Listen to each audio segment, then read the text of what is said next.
Okay, hello everyone. We might get started as it's just past 8 o'clock. So I'd like to welcome everyone tonight to the first of a series of 4 webinars. The first of these 4 webinars is adapting to a neurodiversity affirmative paradigm in child and adolescent services, the basics. My name is Claire and I will be the chair tonight. I'm head of training with Reframing Autistic, which I will describe in more detail when I introduce Tara, one of our panelists. There's just a small bit of housekeeping and important messages to get through before we start the webinar proper. And if you'll excuse me, I might actually just read from my notes so I don't miss out on any important pieces of information. So questions are really welcomed tonight, and what we would ask attendees to do if they have questions is to put them into the Q&A function at the end of the screen. So it's in next to participants there at the end of the screen. I'll be monitoring questions throughout the webinar. It would be really important to get the questions in while the presentation is taking place. I'll be compiling then the questions for our panelists. Unfortunately, because it's brilliant that there's so many attendees tonight, but the fact that there is so many attendees, it just means that we may not get to questions that are asked live during the Q&A section. So at the end, we are holding a live panel discussion, and we'll try and get to as many questions as possible and just to submit them through the Q&A.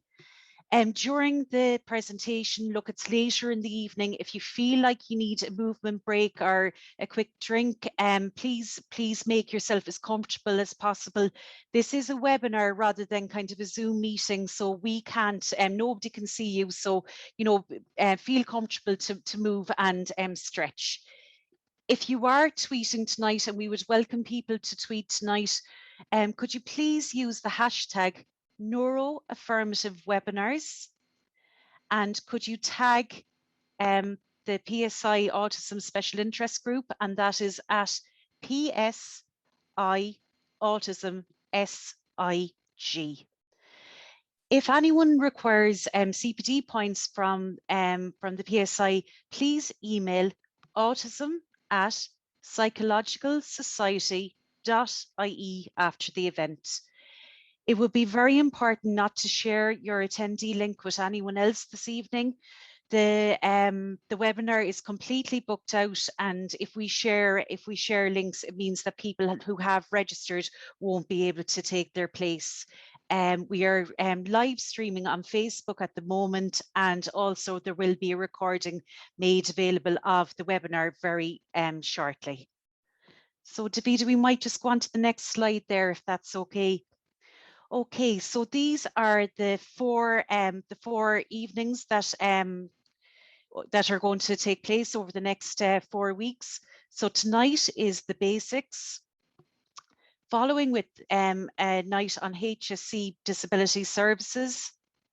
The next night then is St. John of God's, CAMS, HSC and Primary Care Services. And the last night will focus on autism diagnostic assessments and reports. Yeah, so there will also be a workshop on neurodiversity affirmative adult autism assessments at this year's PSI conference on Wednesday, the 10th of November. And that will be specifically for psychologists, and there are future training events planned. Now, after all of that housekeeping, and I think important information, I want to launch proceedings and also welcome our panel of fabulous speakers and panelists. So, first of all, I'll introduce Tara. Tara O'Donnell-Killen is the founder of Thriving Autistic CLG, which is a global nonprofit run by autistic psychologists, therapists, and coaches. It is dedicated to advancing the human rights of neurodivergent people. Tara is an engaging, authentic trainer and educator, bringing the neurodiversity paradigm to life in workshops and CPD trainings to health and social care professionals and students. Davida Hartman is an adjunct professor in the UCD School of Psychology and a chartered educational and child psychologist. She is clinical director and principal psychologist at the Children's Clinic and the Adult Autism Practice. Davida has written several books with Jessica Kingsley Publishers on topics related to supporting autistic children and young people. Alongside her colleagues in the Adult Autism Practice, Davida is currently working on her next book, which is due to be published in 2022, titled The Neurodiversity Affirmative Adult Autism Assessment Handbook, and an equivalent book which is aimed at autism assessment in children is in the works. Maeve Kavanagh is an experienced clinical psychologist who has a BA in psychology from University College Dublin and an MSc in clinical neuroscience from University College London and a doctorate in clinical psychology from Trinity College Dublin. Maeve initially worked with the HSE Adult Autism and Disability Services, and for the last 11 years has worked within the HSE in the Carlow Kilkenny Autism and Disability Services for 0 to 18-year-olds. Maeve provides teaching input into the doctoral courses in clinical psychology across Ireland and provides clinical supervision for psychologists in clinical training and for those undertaking postgraduate research in the area of autism. In August 2021, Maeve took up a senior post with the Adult Autism Practice, having worked with the practice on a sessional basis since its foundation in 2020. Maeve is co-director of Childversity, a service specialising in neuroaffirmative autism assessments for 0 to 18-year-olds.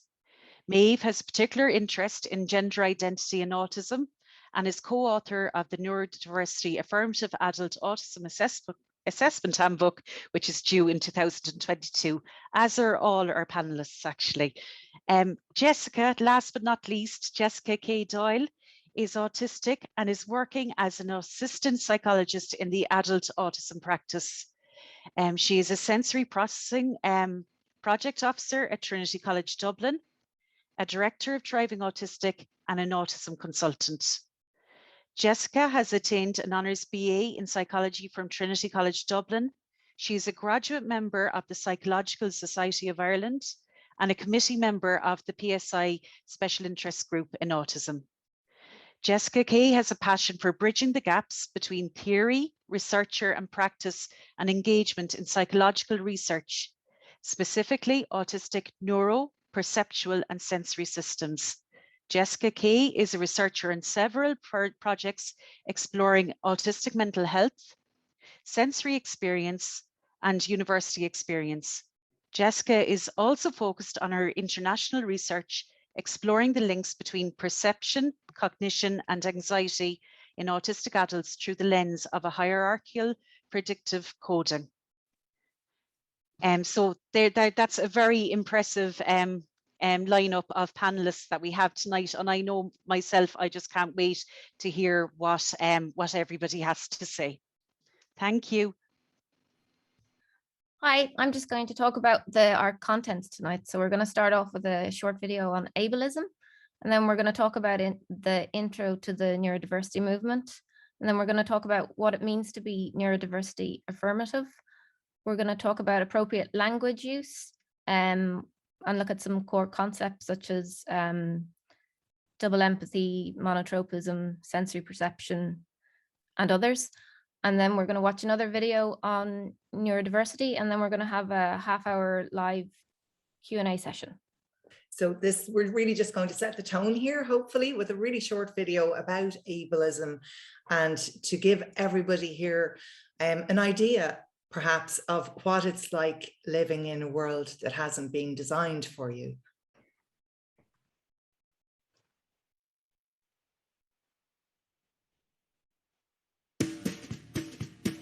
Meet Sam. Sam is starting a new job today.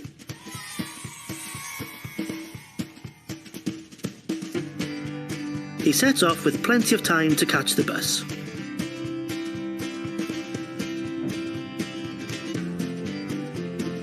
Getting on the bus is difficult for Sam, as he has to bend down awkwardly to get through the door.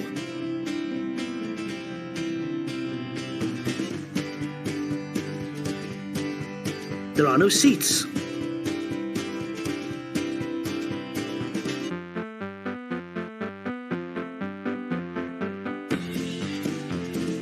He asks a disgruntled wheelchair user to move from the priority standing area. This has been specially adjusted for non-wheelchair users.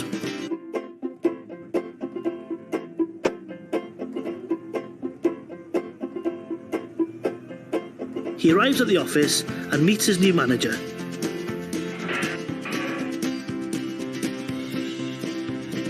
He waits patiently as they find the only chair in the building. He carries his chair to his new desk, hitting his head on the low ceiling as he goes. He finds his induction pack on his desk, but quickly realises that it's all written in Braille. He's confused and turns to his colleagues for help.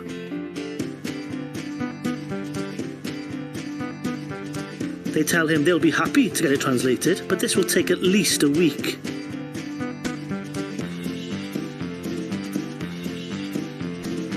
Sam carries his chair to the canteen and joins his colleagues for lunch.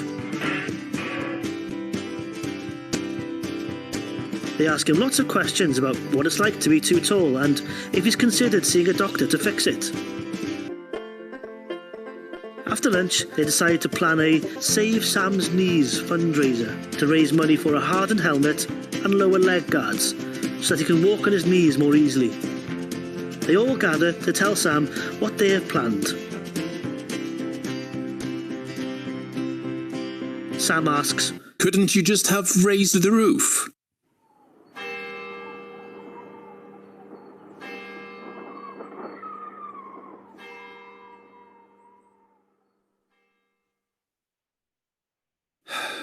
I've just spent a day in a disabling world where everything is a battle. Disabled people are disabled by barriers at work and in day-to-day life, not by their impairment or difference. Removing barriers is the only way to achieve equality for disabled people. That is what the social model of disability is all about. And that video it's really powerful, and it's such a perfect example of that piece even at the end about everybody having this, fundraiser to save Sam's knees gives you perhaps a glimpse into what it's like for all of us neurodivergent people, seeing everybody else talking about us and throwing fundraisers and deciding what we need. So just hopefully that will set the tone for what we're going to move into a little bit more. So I'm going to talk about what the neurodiversity movement is. So the neurodiversity movement is rooted in human rights and having an equitable world that recognizes and values that humans are a diverse population, and neurodiversity, just like biodiversity, is such a wonderful and integral aspect of life. So different neurotypes are just that, different. Neither is worse or better than the other. They're just different, but equally valid with context-dependent strengths, challenges, and also just lots of neutralities. Autism is a different yet entirely valid neurotype. So it shouldn't be pathologized or seen as something that's bad or something that needs to be fixed. It's just something that's different. And I think that should be celebrated. So yes, autistic people are disabled, but we're not disabled by being autistic, but by living in a world that does not understand the autistic experience and is designed primarily only for neurotypical people, from environmental design to cultural design that is biased towards neurotypicals. And another point about the neurodiversity movement is that all humans, regardless of their neurotype, support needs, communication style, or level of independence, have the right to autonomy and the same human rights that as everyone else, and that must be respected. And we shouldn't think that some people should be grateful for being looked after or even given their rights. It's a basic standard that each of us have the right to, and we should have the right to at all times. And also the last point is that autistic people, like all minority groups, and like all groups, have the right to make decisions for themselves and their community in how they are spoken about, treated and supported. So that's a little bit on the introduction to the neurodiversity movement. Thanks, Jessica. And yes, so I'm just going to talk about, because I think it's really important for us to talk about openly some of the common criticisms that come from a medical paradigm. So these are things that the neurodiverse people within the neurodiversity movement have been hearing for years, and I have heard many times, and everybody on our team has heard many times, against the neurodiversity movement. And I think it's really important to remember and keep in mind that concept of what Jessica said of the autistic community being a minority group. And I think that's quite a new way of for a lot of professionals to think of autism. It's not really how we've thought about autism as being a minority group. And traditionally, when you look at any minority group in history, when they start speaking about their rights and what they want and how they want to be spoken about, it's very common for the majority group to find it very difficult to change their thinking about that minority group, and give them more equitable services within society. So it's not just within the autistic community. You see huge parallels within the LGBTQ plus community, and all kinds of different movements within the past. So some of the common criticisms that you'd often hear about the neurodiversity movement. So number one would be that neurodiversity proponents and advocates whitewash autism.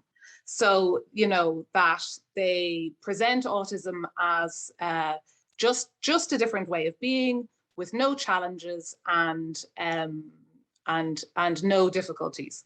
And this idea that this is what the neurodiversity movement thinks about autism is a kind of profound misunderstanding, actually, of the entire movement. So it's really important to remember the neurodiversity movement started in the disability rights movement. And this is not new. They've been talking for a very, very long time about this. They're part of the disability rights movement, and they very much, from the very start, have embraced and spoken for and advocated for all neurodivergence, which includes people with significant intellectual disability, with significant different disabilities.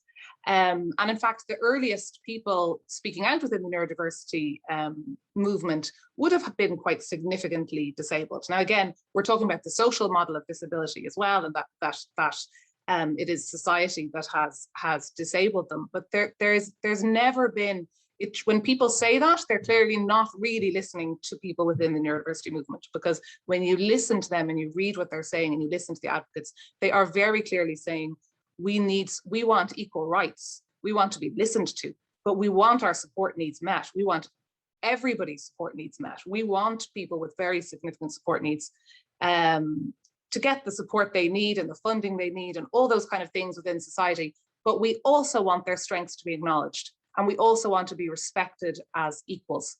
So it's a really important point to make. Another common criticism that you'd hear, and you'd hear this all the time, and it's tied into what I just said, was, oh, well, that's just for that. And again, you know, trigger warning, I would never use this language, because we'll talk about later about appropriate, respectful language, but you'd often hear, oh, that's just for a small group of high functioning people. But again, that again is a gross misunderstanding of the neurodiversity movement, because what that's saying is it's only a few vocal, high function, again, I don't use that language, high functioning, highly verbal people. It's only for them. But again, it's really not. It's for all disabilities, or all neurodevelopmental disabilities. And many of the people who receive that criticism online would say themselves that they have significant disability, but they're discounted because they can write very articulately, for example. So you'd have a whole group of people saying, well, if you can write very articulately, you're not really disabled. If you can have a job, you're not really disabled. So there needs to be a whole shift in how we view disability, and also respecting people's voices, because I saw somebody tweeted something recently, and I thought that it was really interesting. It really made me think that, you know, say that the standard kind of community, professional community, say neurotypical professional community, they discount that group as being, oh, well, that's just a small group of high functioning verbal, again, I don't use that language, high functioning verbal people. They don't talk for the whole of the autistic community. So we're going to discount them. But at the same time, we're also going to discount, well, we're not even going to listen to all the people with more significant intellectual disability, significant communication needs, who are actually advocating and who are saying, we want to be part of this neurodiversity. We are part of this neurodiversity movement. We want to be listened to. This is what we care about. This is the research we want. But they're not being listened to because they don't really know, what's best for them. So it's like, at what point, what does it take for the neurotypical majority to go, okay, well, we are going to listen to you now. We are going to, follow, respect how you feel that you want to be spoken about. And then lastly, I mean, there's so many others, but I think one of the other main ones would be that the autistic community are against all therapy. So they're against any support, and they don't need any support. But again, this is a gross misunderstanding as well. So the autistic community have a very strong views, quite rightly, about the kind of therapies they want. So they don't want compliance therapy. They don't want therapy that is disrespectful to their autistic identity and autistic community communication. But they do want support in, for example, epilepsy, in, for example, supporting people with the right communication supports for them. So again, that's a kind of myth that is out there about that. So what I would say is there's great information online by autistic advocates about the neurodiversity movement. Steve Silverman's Neurotribes is absolutely fantastic. It's all in that. And it was written quite a long time ago as well. So not a long time ago, but it's not like it was written in the last couple of years. So all this information has been out there for quite a long time. So I would really recommend that book. Sorry, Tara, I took over there a bit. I'll stop talking now. That was fascinating. I loved it. And even building on that, and it actually merges in beautifully into the common criticisms that we understand coming from the neurodiversity paradigm, looking across at those who are attached to the medical paradigm. One of them is exactly that we do have priorities. Our community has priorities that we want research done on and we want support for, and they're just being ignored because those that are attached to the medical paradigm and those who are not autistic and are not listening to the community have their own ideas of what therapies we should be receiving. So that's a common criticism I hear all the time. Another common criticism that I hear all the time, and it was brought up beautifully and worded beautifully by a couple of people around this series of webinars, is a concern that this is going to be clinicians branding themselves as neurodiversity affirmative when they're absolutely not, and they're still rooted in the medical paradigm. And they're looking for some kind of, I suppose, validation from us that what they're doing, and from us in the autistic community, that what they're doing is supportive and neurodiversity affirmative. And I think that, really just to speak to that for a moment, what we're really hoping to achieve from this series of webinars is to give a glimpse into change that's happening on the ground, to see, we're going to get a glimpse at different weeks of small groups of really deeply committed people who are working within teams, within the structures that they are stuck with, I guess, or that we've all been handed down through time. So they're working within these structures to try and create change from the bottom up. And we're going to get a glimpse into seeing how that happens, how these teams cope with that and what they're doing. But it's still coming from that medical paradigm, there's no doubt about it. And really, I suppose change has to happen from within as well as from outside. So that's what we're really hoping to achieve here. We're not saying, hey, everybody is at the end. It's an evolving process.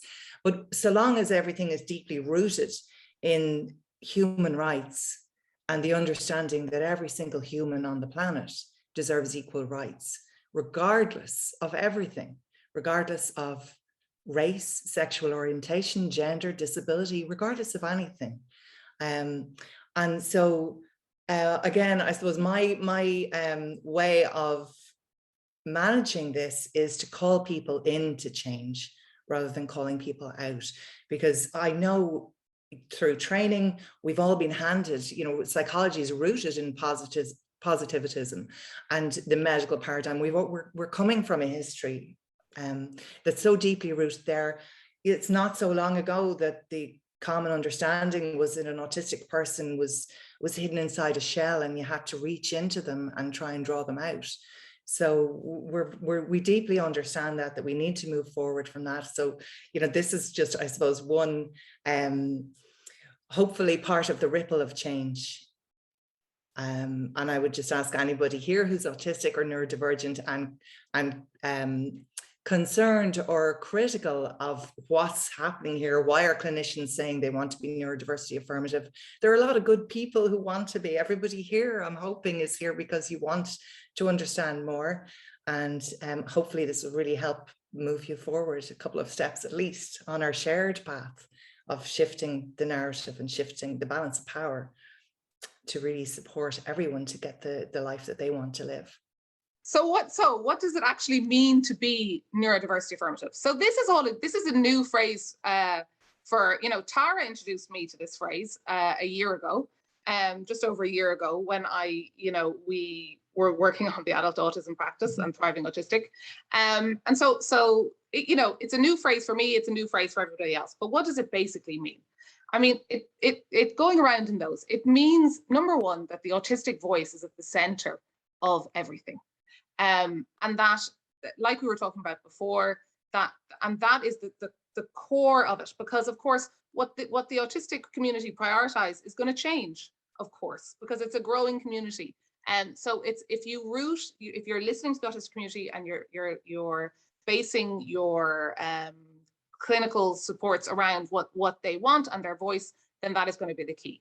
A huge part of it is advocating for systems and environmental change.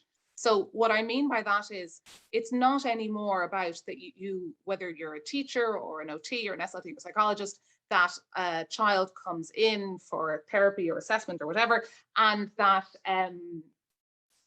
your recommendations are for that child. That child needs to change in some way, or the program, let's say, is for the child, because what really needs at the moment is for systems change around that child, for the people around that child to start understanding autism more, for the environments to change. And of course, there will be some things for the child to take on. So, you know, a huge part of that role, it's meaningless to only support that child without advocating for change within that child's class and school and family and community.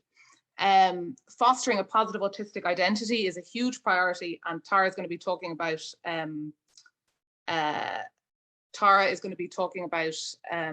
that.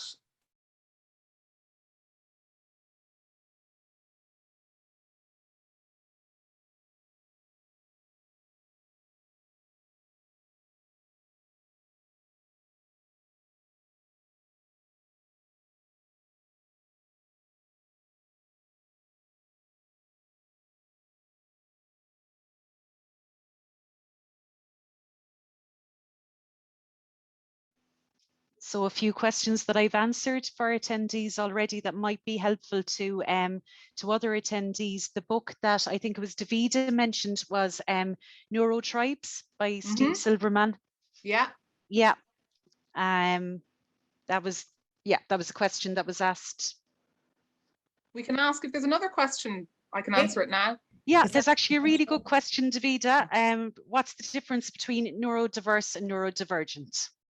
Oh, Jessica, do you want to take that one, Jessica, or will I? Yeah, I can take it. So we're all neurodiverse. Neurodiversity is kind of explains how all humans are diverse, and we're made up of lots of different neurodivergencies and neurotypes, but even within neurotypes, we're all neurodiverse and different. Oh, this isn't making sense. But neurodivergent is people. So neurodivergent is what is people that are different from what we think might be the typical, which would be neurotypical. So if you're not neurotypical, then you're neurodivergent, but everybody is neurodiverse. I hope that makes sense. If anyone else wants to make more sense, that probably is better. think that's a very good explanation, Jessica. Thanks a million for that. I think some of the other questions are a bit more involved, so we might keep them till the end of the session. Yeah. So I hope everybody can see the slides here on what does it mean to be neurodiversity affirmative. It's what I have on my screen, so I hope you can all see that. So just to start thinking about that, and Davida spoke a little bit about some of these things already, so just to run through them and what does this mean, what does the neurodiversity movement support, and what does that mean? So one of the first things is that supports and recommendations target the needs and the challenges that autistic people experience, not their autistic ways of being. So what that means is exactly what Davida was talking about earlier, for us as clinicians, and to be thinking about what are the things that the person actually wants support with. So things like maybe their mental health, or support with managing sensory experiences, or with validating their authentic ways of communicating and enhancing and giving them ways of doing that and supporting that. Not targeting things like reducing stimming behaviors, or increasing neurotypical ways of socializing, or teaching non-verbal communication, so things like making eye contact. That's not what this is. It's about supporting what the person themselves needs and wants. Tara? And yeah, absolutely. And then being neurodiversity affirmative is also appreciating and learning about autistic culture, our communication styles, having our identities respected. Yes, and also rejecting behavior-based compliance and neurotypical social skills training or masking. So basically not using rewards or punishments to promote what we think the goals should be for a person, and not teaching autistic young people and children to engage in neurotypical social skills, because this is going to promote masking, and ultimately it doesn't work. And as Davida was saying earlier about the autistic voice being at the center, whatever the age of the child, and you know, if also looking to see within the wider autistic community for support. Yes, and then advocating for systems and environmental change. I guess we all have a responsibility within society to think about how we can change our views and perception of autism, and how we understand that, and understanding autistic people. And for those of us working within public systems and working within private services as well, we need to be the advocates for change. We need to advocate for the recruitment of autistic professionals, and to become allies of the autistic community, and to amplify their voices and raise that piece rather than speaking for them. So really just engaging in that advocacy. Yeah, and then with the value and the valuing diversity, understanding the value in diversity and disability. One of the ways that a lot of people find easier to understand this through is considering biodiversity and how we're all interconnected. So, you know, removing, for instance, removing different aspects of biodiversity has such a significant impact on us all. And then when we look at neurodiversity and different types of brains, we know, and the research shows us that the more brains in the room, the better. The more perspectives in the room, the better. Universal design is best for everybody. So understanding deeply the value of this. Mm-hmm. And I think, as Davida spoke about so well earlier, this is about including all disabled people. So including those with significant intellectual disability, high support needs.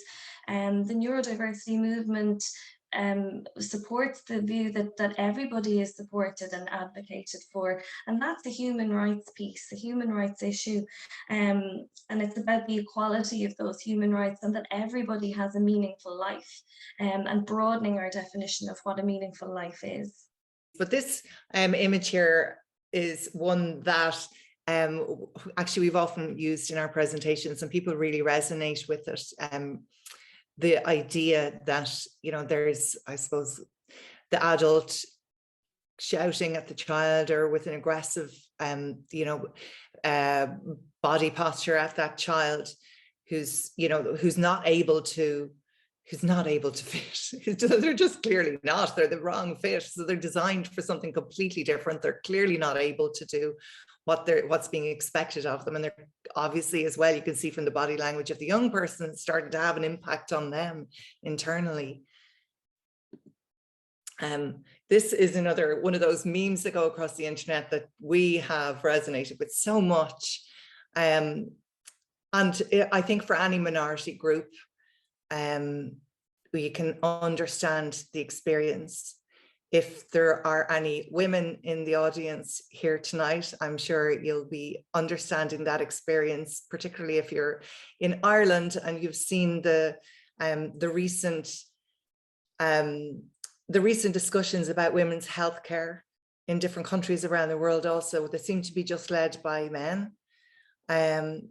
All minorities, I'm sure, can understand this experience, and it's something that just seems to have really come so strongly to the fore right now, that there are so many people who don't have personal lived experience of neurodivergence who are making all the decisions, and often coming from the absolute best inside of their hearts, but just not appreciating the privilege whatsoever, or understanding that they're the majority determining about somebody else. And Maeve, is this you coming in now? I think this was Davida, but I can speak about this piece. I think Davita's having some tech issues with her mute button. So essentially, I guess what we're talking about here is reframing how we understand autism, and moving away from the medical perspective that a lot of us were trained within, to really rethinking that and really listening to autistic people and their sense of what they would like us to understand their experiences. So I guess what that means is that we recognize autism as being a culture, and being an identity in itself. And Jessica spoke earlier about autism as a neurotype, and it's a valid and very authentic neurotype. Not something that we're seeking to change about a person, because we can't and we shouldn't be, but that it's a valid neurotype in its own right. We need to also recognise the impact of co-occurring conditions alongside people's autistic identities.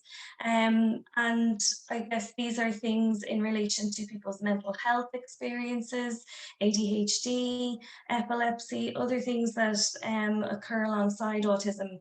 And we need to recognise these as separate but co-occurring. We also need to recognise the impact on mental health of people who are living in a society and functioning in a society that's not designed for their neurotype. So if you are autistic and you're living in a neurotypical society or going to a neurotypical school environment, there is an impact in terms of your mental health, in terms of coping with that and managing stress as a result of that. So those things are things we need to think about. We need to consider the DSM and the way that that's framed in terms of autism, from a medical perspective, from a deficit focus. And we need to really think about what the limitations are of that in terms of how we understand autism. We need to think about what that would feel like and what that is like as an autistic person reading that, and reading what the DSM says about deficits, about abnormalities, and all of these words that are used to describe the experience of autistic people. And what that's doing is comparing autistic people to a neurotypical person being held as the gold standard, and everything else being deficient in relation to that. So we really need to think about the DSM-5, what the limitations are there, and how the landscape has changed since that has been issued. And we need to really to think about how that could be reframed, or how we might understand that differently. So the intention here was just to think as clinicians, I suppose, in terms of reframing our perspectives on autism, the process of change and the evolution in relation to that as a clinician.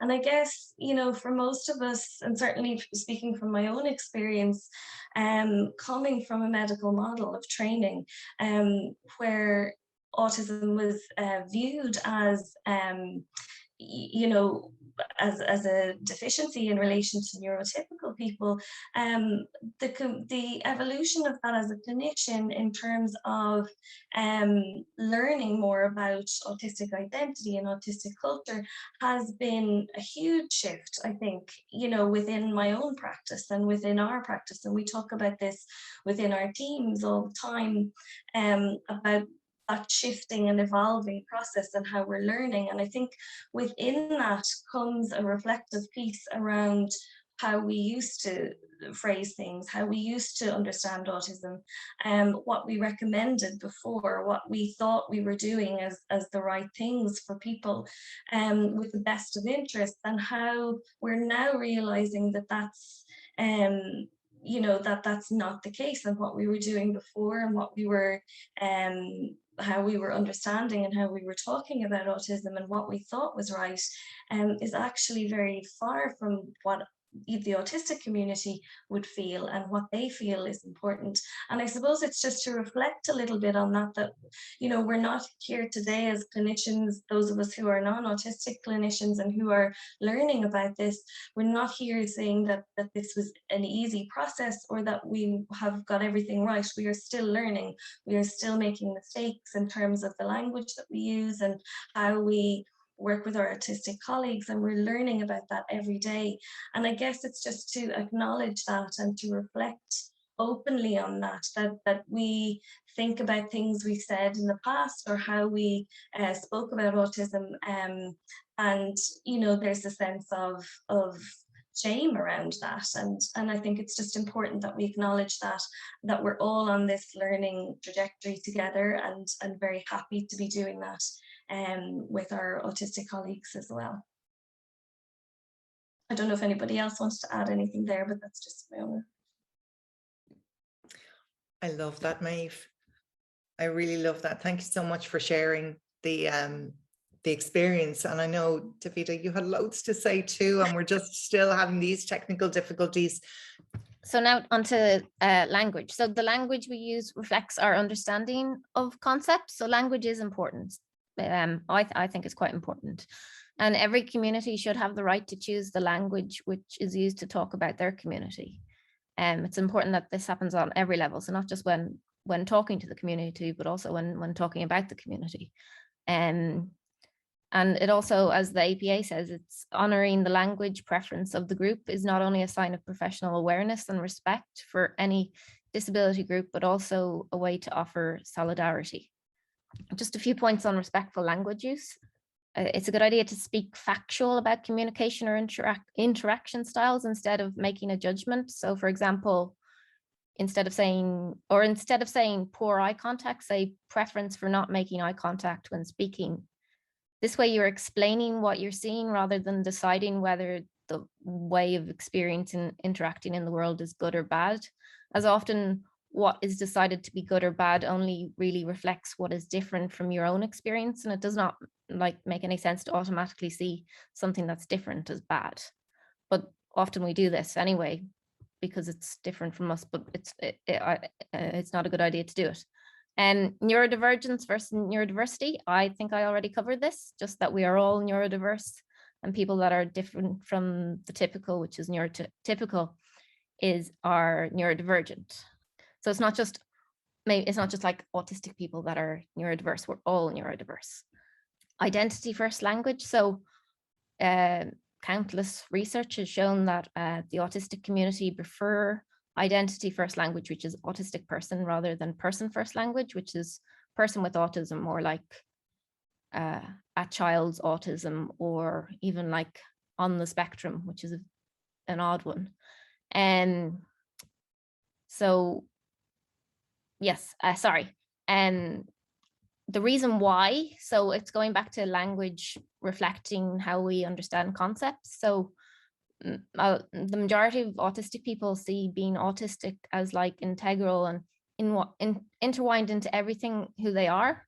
So it's not like just that we are a neurotypical person with an autism part, but we are like, autism is part of everything. There's no, like for me, there's no Jess without autism. I wouldn't, like, it's not just a part of me.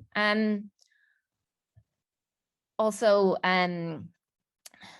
sorry, I've lost my words. Yeah, okay, we'll move on to the next one. So autism, we should say autism, not, I know in the DSM and the ICD-11, is it that we're on? It says ASD or ASC, but we're neurodiversity approach is really getting away from seeing as something broken or something that needs to be fixed. So disorder or even condition, we really want to try and get away from that. So using just autism, there's no need to say ASD or ASC. You can just say autism. And then, okay, so getting away from terrible language terms like high functioning or low functioning and saying support needs, like level of support needed. And I think it's important to recognize that. So somebody might be, hopefully not, but I think, yes, people still use high functioning. I'm not supporting it at all, and we're not, but it's people's support needs changes depending on context and time. And just like neurotypical people, autistic people develop and change through life, and we're different in different contexts. And when we say somebody is high functioning, which we shouldn't do, but if we do, it kind of takes away from their experience and struggles they might have, and it doesn't really understand that. And it's also very stagnant. It doesn't understand the movement and change. And if we say low functioning, that does it the opposite way around. It doesn't see the strengths. And I don't think I'm explaining this very well. And if anyone else wants to try, come in on that one. Oh, we've gone past it. No, sorry, I clicked that by mistake. I'm come back. No, I think you explained that so beautifully. Yeah. It definitely seems to happen so much that those of us who appear on the outside to perhaps like have jobs or be married or can do things, and then we're judged at that level, and that kind of level is expected across the board, and it's assumed that therefore you can do things all the time. Whereas certainly, gosh, all of the people that we work with, it's much more flexible and fluid than that. So depending on the context of what's going on in the person's life, in the person's day, in the environment they're in, the ability to make phone calls, for instance, can come and go. The ability to speak can come and go. So it does such a disservice to assume that that expectation of a person that they can do things at that level all the time. And similarly, it does such a disservice to look at somebody and say, wow, they're having they're not able to do X, Y, Z, and therefore assume that they can't do anything. Yeah. So I think it also kind of assumes like a general, if you're good at one thing, you're good at everything, and doesn't really take into account the spiky profile that a lot of autistic people have. Like, I know that I can do international research, but I can't manage to like cook my dinner, or like I need support with those things. And the one label of high functioning or low functioning doesn't understand that at all. It misses the mark on both sides. And sorry, Jessica, go on ahead. Presence of autistic traits or signs of autism or autistic features is much better language than saying red flags or concerns or warning signs, because, well, then you're going back to that describing things with judgment as if autism is a bad thing. So it's just better to use more neutral and more positive phrases such as autistic traits. Or now I'm repeating myself. So yeah, I think that's the slide. And that comes up so much, doesn't it, in clinical situations where, and particularly as well when you're working with children, where parents are asked, what are your concerns about your child? I remember certainly with my own children who are all autistic, the concerns about my child, and I had no concerns. I thought they were absolutely freaking brilliant, and I still do. So that question completely misses the point.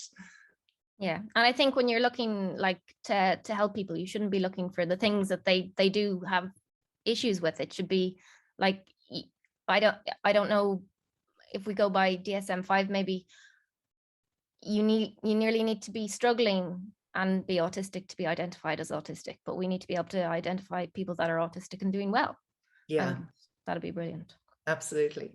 And with those presence of traits and signs of autism, you know, just to give a practical, concrete example, instead of asking a parent, what are your concerns about your child? You can ask, how does your child experience the world from a sensory perspective? How does your child experience play? How does your child experience friendships?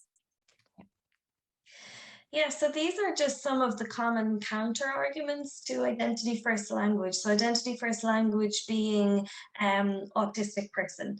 And these are some of the reasons why people say, well, we can't use identity first language. So it might be things like, I know someone with a diagnosis and they prefer person with autism.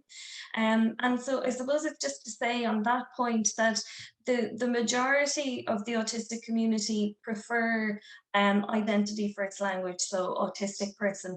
There are, of course, individual preferences around that, and there will be some who will prefer to be referred to as a person with autism, and of course we would respect their preferences in that situation. But the community as a whole is very clear and very strong in terms of what their the general preference is, which is identity first language. So another counter argument sometimes that's there is that parents don't like calling their child autistic, and I don't want to alienate or upset a parent. That's a very common one. And I guess that we need to be mindful of the community and the community's preference, and with the greatest of respect to the parents who are involved, of course we need to work with them and have a working relationship with them that's positive, but we also need to be mindful of the preferences of the community and what autistic people are saying that their preferences are, because autistic children grow up to be autistic adults, and the adults who are autistic are telling us very clearly that that's what their preference is. So I think we need to be mindful of that when we're thinking about the language that we're using, and we can talk to parents about the reasons why it's important that we reflect the preferences of the community as well. Can I come in there quickly? Yes. Sorry. I think the important thing to remember also is parents often, unless they are autistic themselves, they often first hear language from professionals. And for years, a lot of professionals have used person first language. So that's the first thing they will hear. So we're all biased in some way by our first impression. So I think when professionals make the move to the community's preference of identity first language, I think that will have a big effect on parents' use of language as well. Yeah, definitely. It's a really good point, really valid. And that's the process of change, isn't it? And it starts with us, you know, as clinicians. Another argument is that people often say it makes them feel uncomfortable to call a child autistic. And I think, you know, going back to our reflective practice piece earlier, that was true for us when we started realizing that this was the preferred language of the community, and it felt very strange to be saying autistic rather than ASD or you know, other ways that we would have referred to autistic people before. And I think that that's really important, that we start getting used to that and we start practicing that, and the more that you start using the correct language, the easier it becomes and the more natural it becomes. And now whenever I hear ASD or I hear autism spectrum, it jars with me completely. It really jolts me, and it's just a question, I think, of practicing and it becoming more habitual. And the more of us that are using the correct language and using the right terms, the easier that becomes, and the easier and the more everyday it becomes. And then the final point there is that the community is not in agreement on language use. I think they've covered that earlier, that there's widespread agreement and very widespread acknowledgement that the community is in agreement on what their preferences are. So this is just a slide to, I suppose, reference the fact that the landscape is changing very quickly, and a lot of the learning and the current ways of thinking and our understanding from the autistic community comes from being on social media. So this is a funny slide there that says that I do think this would speed things up if you followed my social media. And I guess, you know, books, texts, articles, when they're written at the time, they're current, but almost the moment that they're published, they're nearly out of date. And we see that with things like the DSM, even, for example, which is so out of date now at this stage, in terms of our understanding of the experiences of girls and the transgender community, in terms of other autistic experiences. So when things are changing so quickly, having access to the autistic community and what we can learn from them and how we can listen to what they're saying happens really quickly on the social media platforms.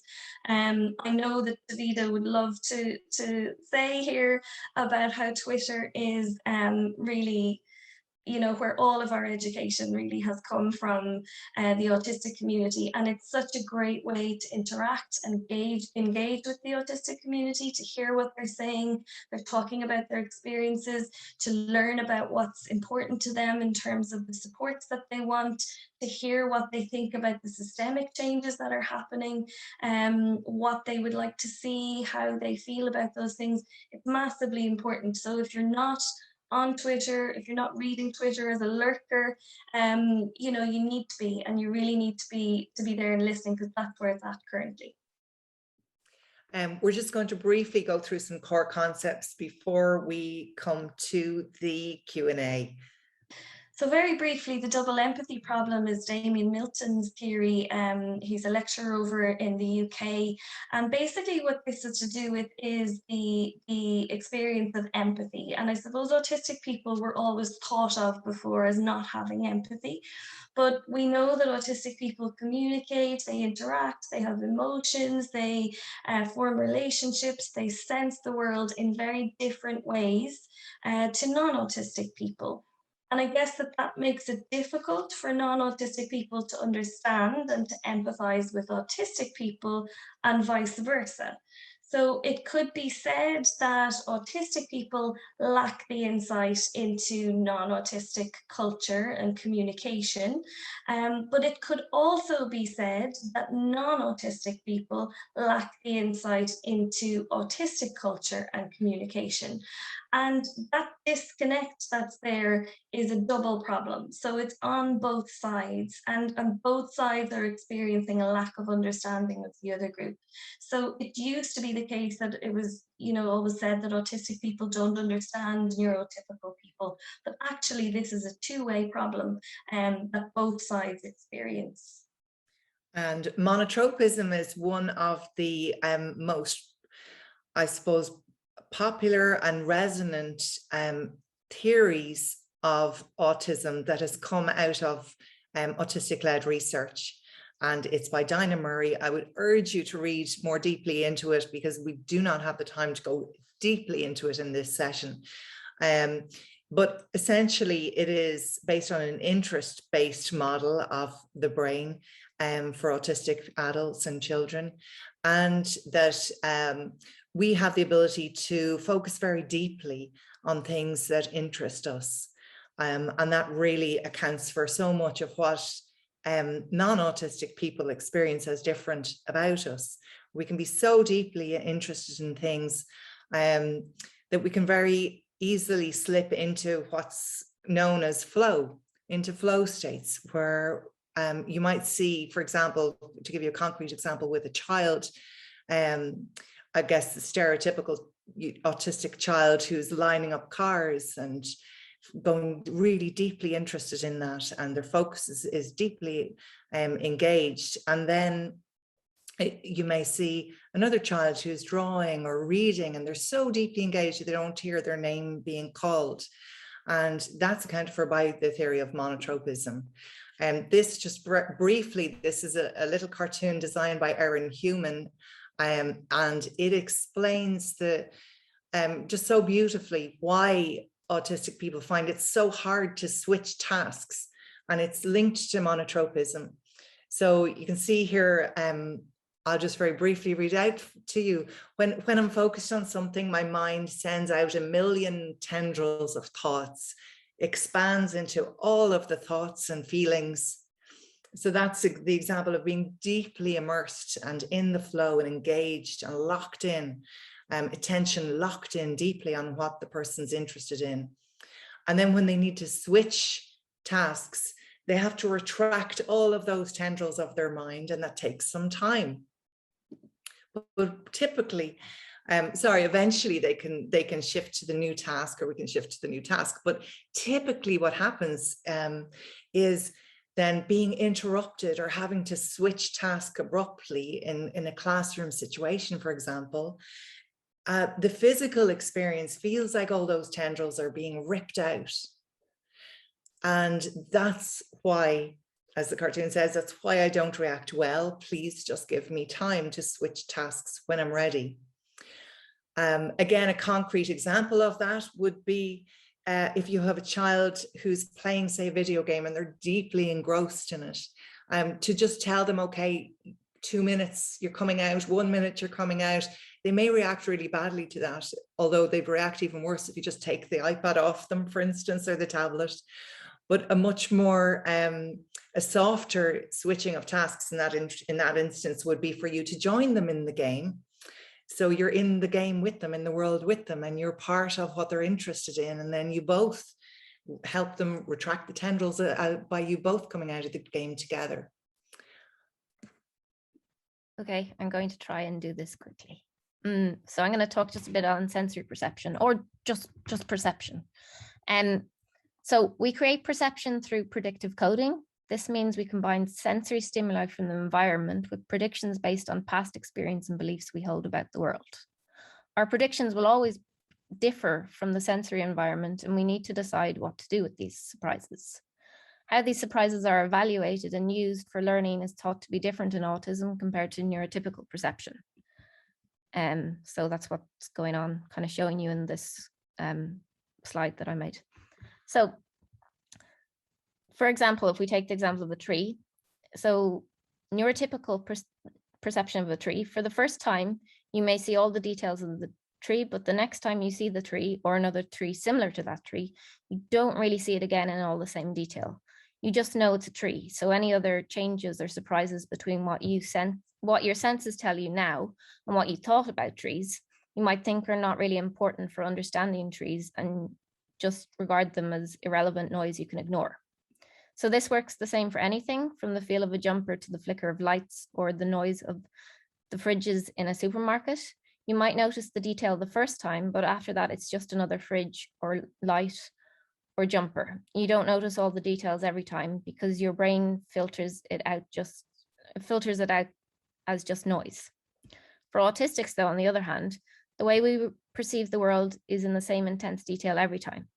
For us, even the smallest surprise indicating a difference between our predictions to what the sensory stimuli we receive now is evaluated as important for learning and is categorized as its own individual element to be perceived again in all its details, to create a complex model of the world with millions of individual trees, individual lights, individual feelings of jumpers that will always be different because the jumper may be the same, but our skin may feel different or the temperature may be different, or there will be some new surprise to learn from. So in predictable environments, with an adequate level of control and agency, autistic people can thrive. But consider this for an autistic child living in a neurotypical world.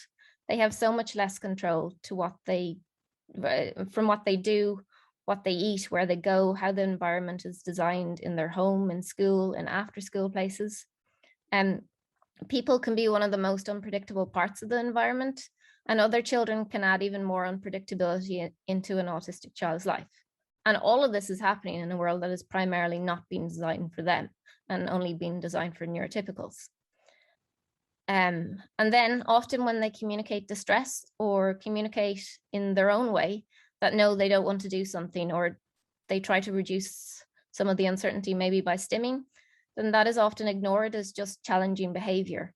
Or they're told, don't be sad or don't be angry, everything is okay, as it's just as if just by thinking that noise away, everything will be all right. So neurotypical people struggle to understand the autistic experience. So it's essential to understand that the environment, not the autistic person or the autistic perceptual mechanism, leads to the challenge. The world needs to be designed for a diversity of neurotypes, not just one, because humans are a neurodiverse population.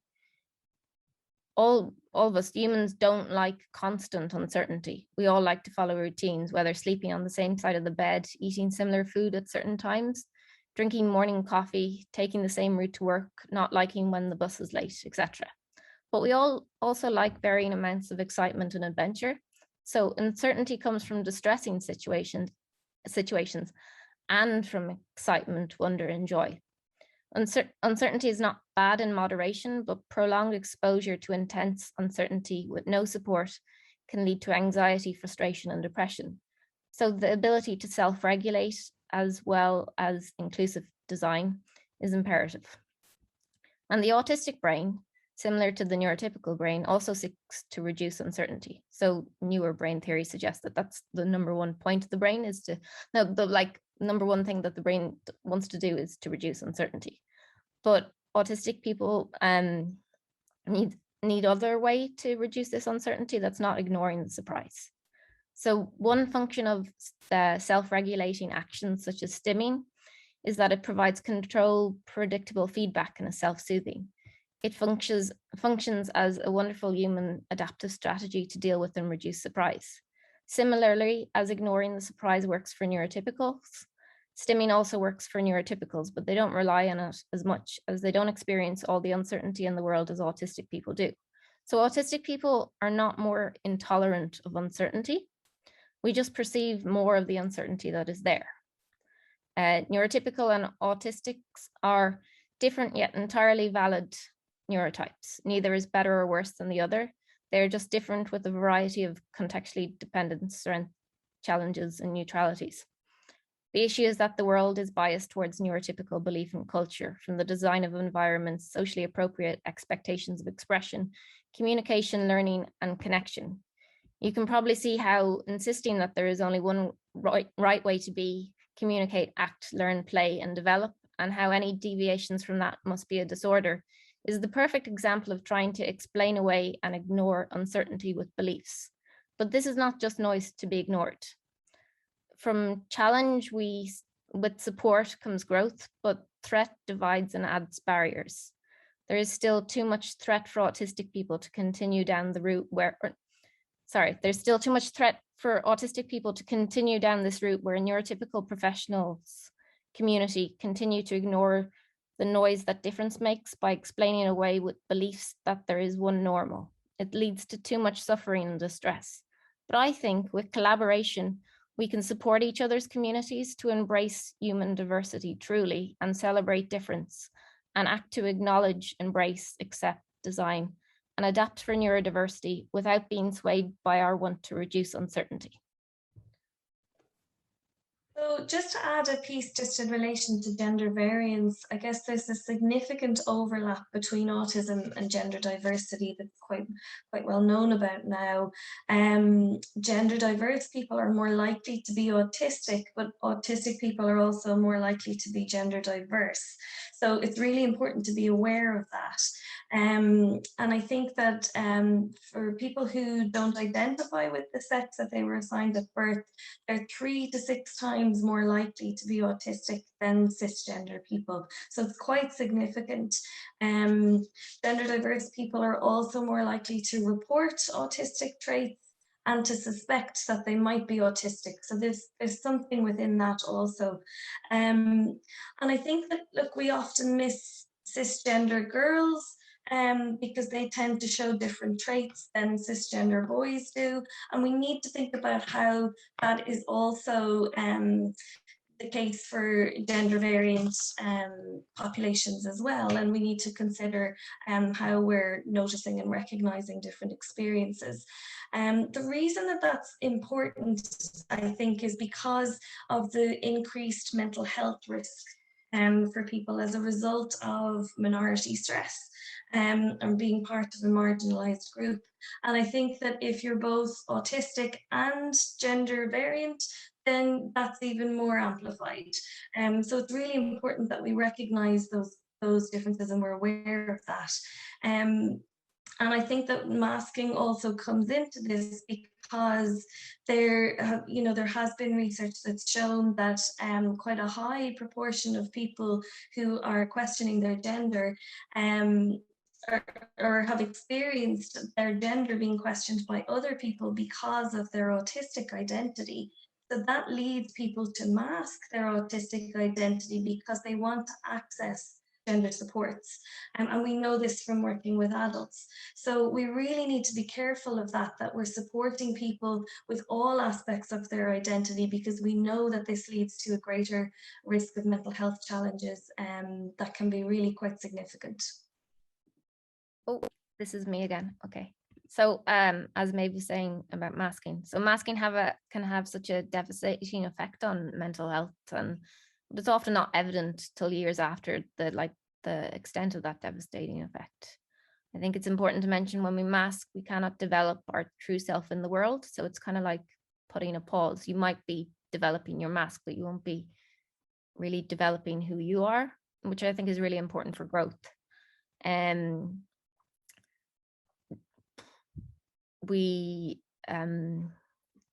Sorry, can somebody come here on mental health and masking? I've lost my words a bit. Yeah, it's exactly as you're saying there, Jess, that we know that masking contributes hugely to mental health challenges that people experience. And I think that quite often parents or people working with a child feel that if it's quite obvious to other people that there's a difference there, that might increase the likelihood that they might be targeted or that they might be bullied or different things like that. And people feel that it's often in their best interests to support that young person with appearing less autistic and appearing more neurotypical. But we know very clearly from research, but also from working with autistic adults, that what that's doing is teaching people to mask their autistic identity, which massively increases their mental health risk across the board in terms of all aspects of mental health, and really contributes to huge amounts of suffering for people. So I think we need to be really aware and mindful of that link. Yeah, agreed. I think maybe also to mention, oh, sorry, Tara. Okay. But just to mention that it's masking can be incredibly lonely, because while you might be out in the world and you might be connecting, or your mask might be connecting with people, and there's that going on, it might be more that your mask is friends with people rather than you are, and you don't ever really get to truly connect with them. I think another important point is social stories started out that people, or social scripts, that people would learn about social scripts to learn what to expect from the environment. And then somehow it changed a bit more to telling kids how they should be expected to behave, which kind of in subtle ways, it's not just that autistic people or autistic children choose to mask, but it's more like that the environment in the world is set up to kind of encourage masking, which can be really damaging for somebody, because it's kind of like saying that you as your authentic self isn't okay being in the world, and you somehow need to hide that, even if it's only subtle, which can be really not great at all.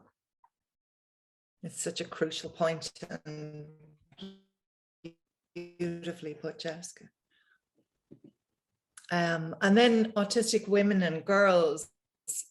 So there's a lot of talk lately about autisticized, and that is certainly true, and also autistic trans people and non-binary people and other, minorities, people of color, Black people.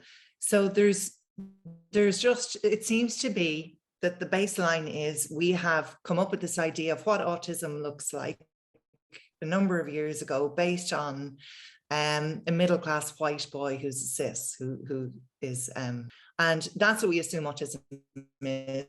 So everybody else has just been missed. So we have this picture of what autism is, but have really understood that actually there's not an autistic female presentation as such. That doesn't exist. What exists are more, it's much more nuanced than that. It's much more around masking and people who are very adept at masking, and then those who are not, and also interests. So regardless of gender, a person may be interested in trains. Regardless of gender, a person may be interested in music or art. So when you think of autism as an interest-led system and monotropism and people being very focused in on their interests, you can see how really we've missed so many people because we have assumed it's based on this specific set of interests, such as train watching, you know. So I think, Maeve, you could probably speak to this really well too, but that piece around you're seeing in the adult practice, you are seeing so much. I know that you were telling me that was such an awakening to recognize that actually there's not a female presentation at all. Yeah, absolutely. And I think we can fall into some of those stereotypes and some of those red herrings where we often think that masking only applies to women, but men mask as well, and so do boys and young people. So it's exactly that. But I think, you know, some of the time I suppose we're primed and we want to see what we're familiar with. We're primed to look for what we think is the representation of something. And I think we need to be careful about that as clinicians and when we're engaging in assessment work and when we're working with autistic children and young people, that we're not making assumptions around those things, because if we are, we're going to miss people and we're not going to recognize their experiences. So I think we have to think about that and reflect on that and try and move away from what we think the look is of certain groups and think more broadly. Thank you.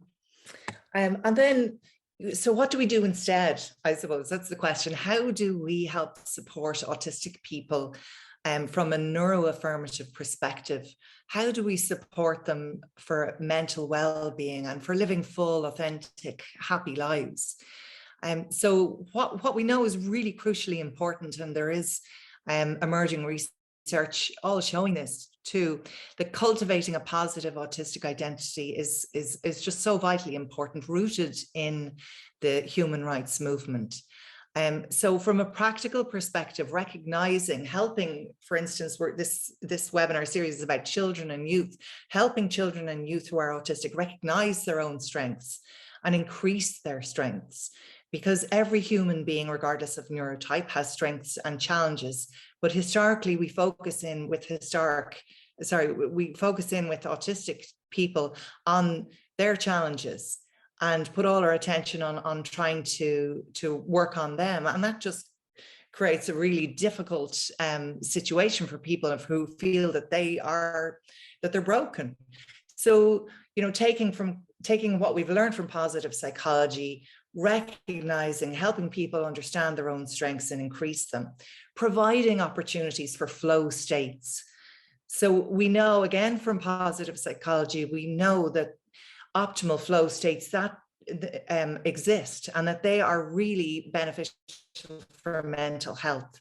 They've been studied with regards to high performance across every field, and it's been discovered that those who perform at very high levels move into flow states where they have a wonderful sense of well-being. Time passes so quickly and they're really deeply engaged in what they're doing.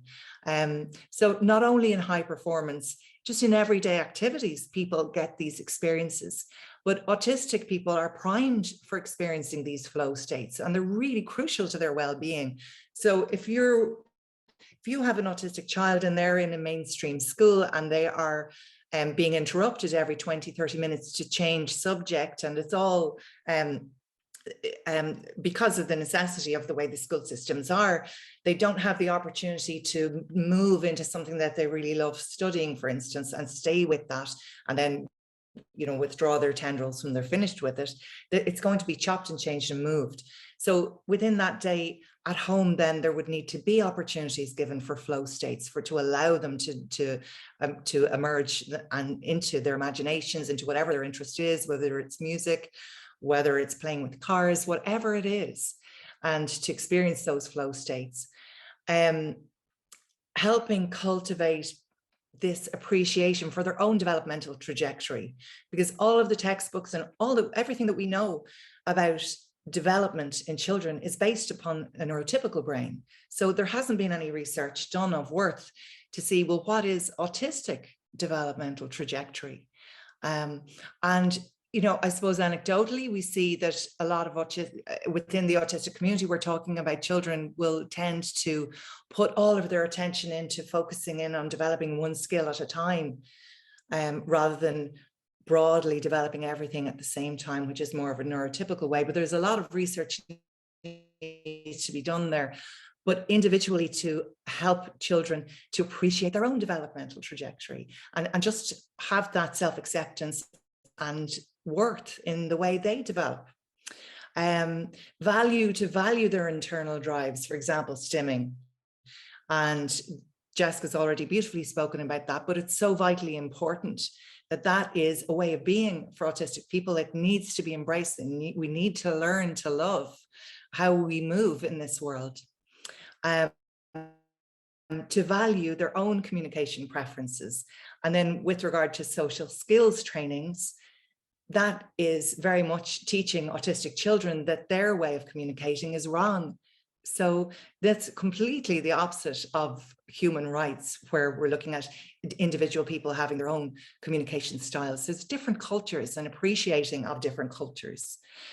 Valuing, again, their own play preferences. Autistic children have their own particular way of playing, and that needs to be valued, and they need to learn to value it themselves rather than being taught that their way of playing is wrong and that they need to play in a different way. Again, with learning preferences, they may prefer to learn deeply and deeply engaged in one particular subject at a time and be more of a specialist rather than a generalist. And that's absolutely fine. Who are we to say that that's not correct for them? To help children to promote autonomy and self-advocacy so they can speak up for themselves and expect to live in this world being valued as a human being, regardless of their disability, their gender, their class, their anything. Crucially connect children with their autistic peers and with the wider autistic community so they can feel what it's like to be fully accepted for who they are and to be surrounded by people with similar communication styles. Appreciate the social model of disability. It would be so important for children to understand this. And they're primed. Children want to accept and appreciate each other. So for them to understand, well, the world wasn't designed for you. It was designed for this one particular neurotype.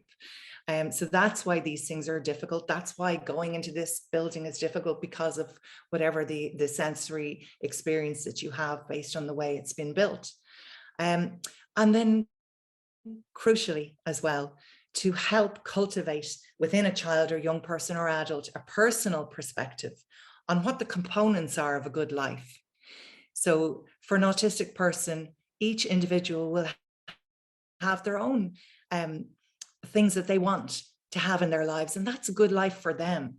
But quite often adults and those around the children will have this idea of what a good life should look like and expect the children to follow that. So then it has such devastating mental health consequences for autistic children growing up, in that they're not able to then develop and put together a life that they feel is worth living. Autistic people have 9 times the risk of suicide than the rest of the population. And if we want to start making a huge change in those statistics and really taking a neurodiverse affirmative perspective, cultivating a positive autistic identity with our children is where we need to start. Does anybody else want to jump in there before we finish? No, I think you said it beautifully, Tara. That's exactly where it's all at. I think that's so important. I know that there are questions coming in terms of what are the things we should be doing and working on as clinicians. And I think that this is where it starts in terms of moving away from social skills training and moving more towards validating identities and cultivating those, you know, in line with what a person's own values and preferences are. And I think that you can do that alongside parents. I think you can do that really nicely with adolescents as well, and giving them that really affirmative, often their first experiences of working with professionals, and for that to be validating and affirmative is huge. So after this video, we're actually going to stop the webinar briefly to see can we get Davida back in, though there will be just a very short break, and then we will be going into questions and answers after this video. Thank you so much. Our world is home to an extraordinarily beautiful variety of life. According to Sir David Attenborough, the term biodiversity describes the total variety of life on Earth. Thousands of different wild habitats, millions of different species, and billions of different individuals with trillions of different characteristics. This biodiversity is not only the most complex aspect of our planet, but also the most vital. As humans, we are not separate from biodiversity. We are part of biodiversity. Just as planet Earth requires ecosystem diversity, species diversity, and genetic diversity in order to maintain balance and thrive as a whole, so too do humans, as a species, require diversity, not only to survive, but to flourish.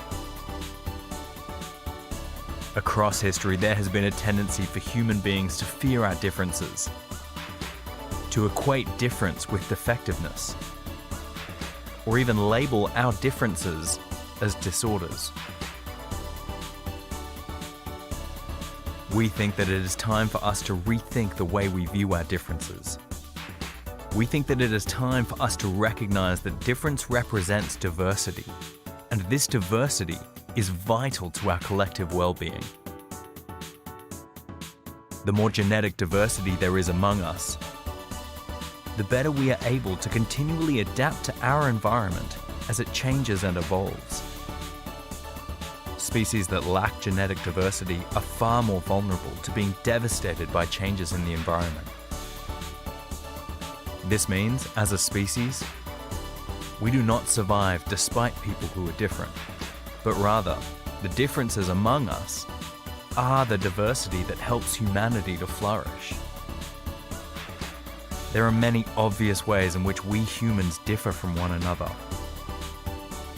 But perhaps less obviously, we all differ in the way our minds work. Humans think, feel, perceive, process, and experience the world in vastly different ways. This beautiful diversity of human minds, with infinite variation in traits and abilities, is known as neurodiversity. There are minds that sense the most subtle changes in the environment, minds that have a determined sense of social justice, and minds that create stories within worlds that most of us can only read about. There are minds that seek patterns to process and synthesize. There are minds that crave words or numbers or images. There are busy minds and quiet minds, highly focused minds and distractible minds. There are minds that think deeply and feel intensely. When we value neurodiversity as a form of genetic diversity, as part of the biodiversity of planet Earth, we start to value our differences and see they do not require curing, treating, or masking. We see that our differences can be accepted, appreciated, and respected. We start to support each other to find a place in this world and flourish as individuals, while increasing the resilience of humanity as a whole.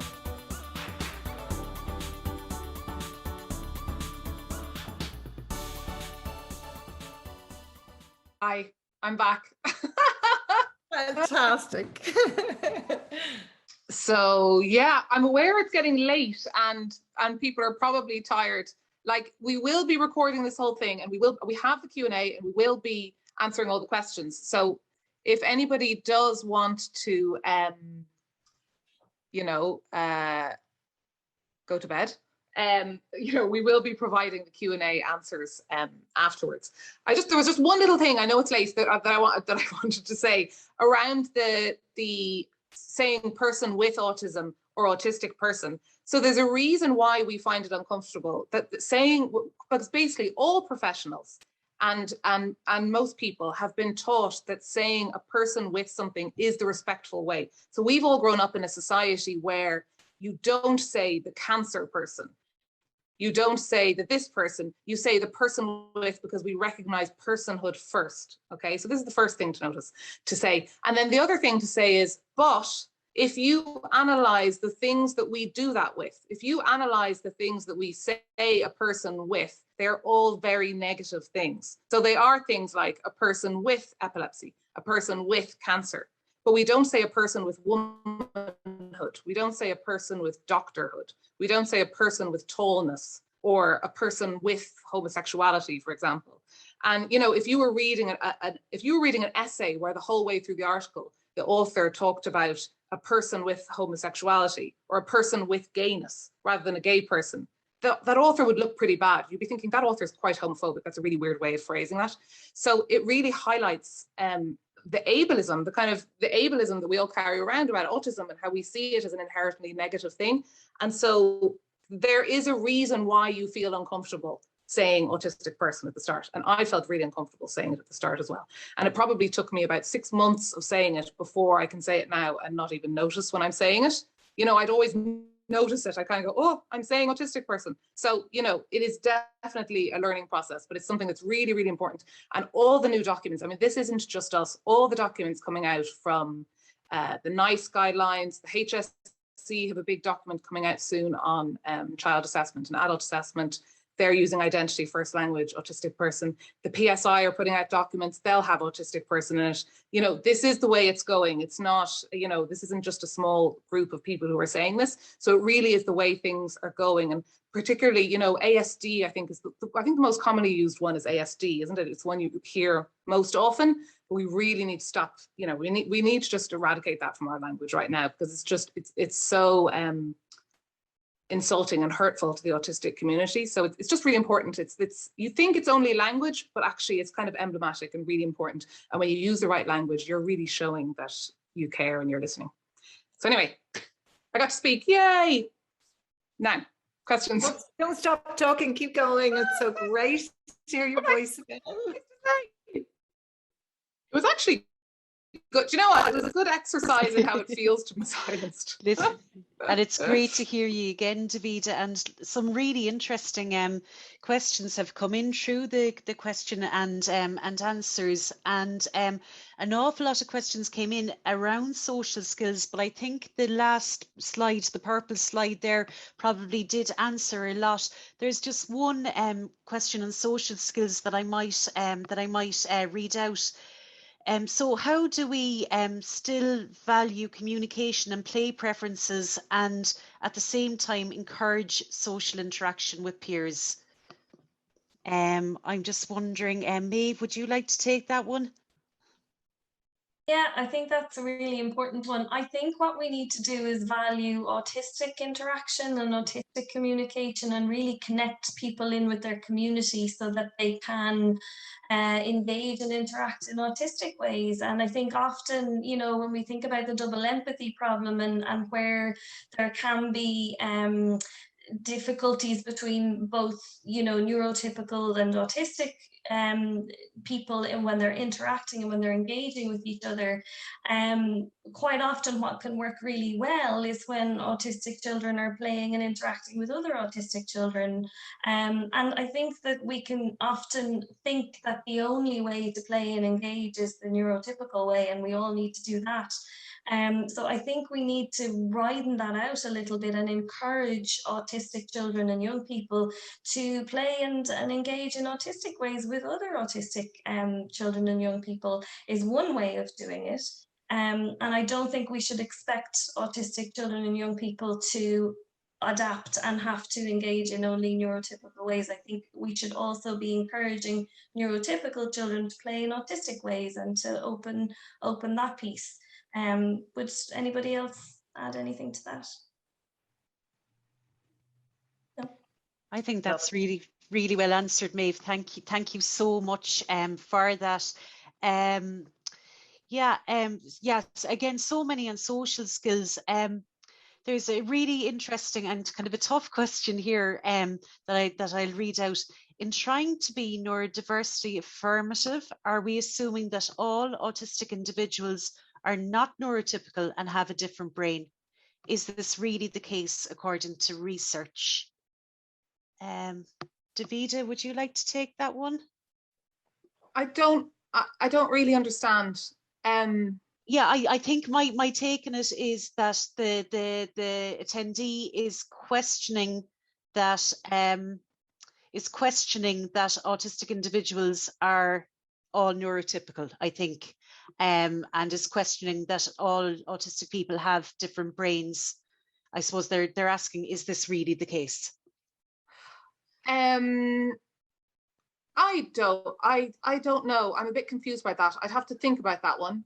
Yeah. I mean, I do know that our understanding of this is at a very, very low level.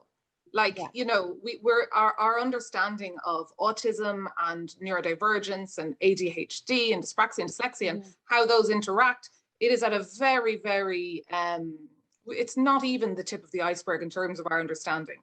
So I think that for someone to say, oh, we know that the autistic brain is like this, you know, that's not the case. So no, I don't think anybody knows really. Like we're really at the stage of just learning all these things and listening, because it really is such a short space of time in terms of history when autistic adults have been actually talking about their experiences, and knowing they're autistic and talking about their experiences. And I think that's where, you know, so no, I don't think that anybody really knows.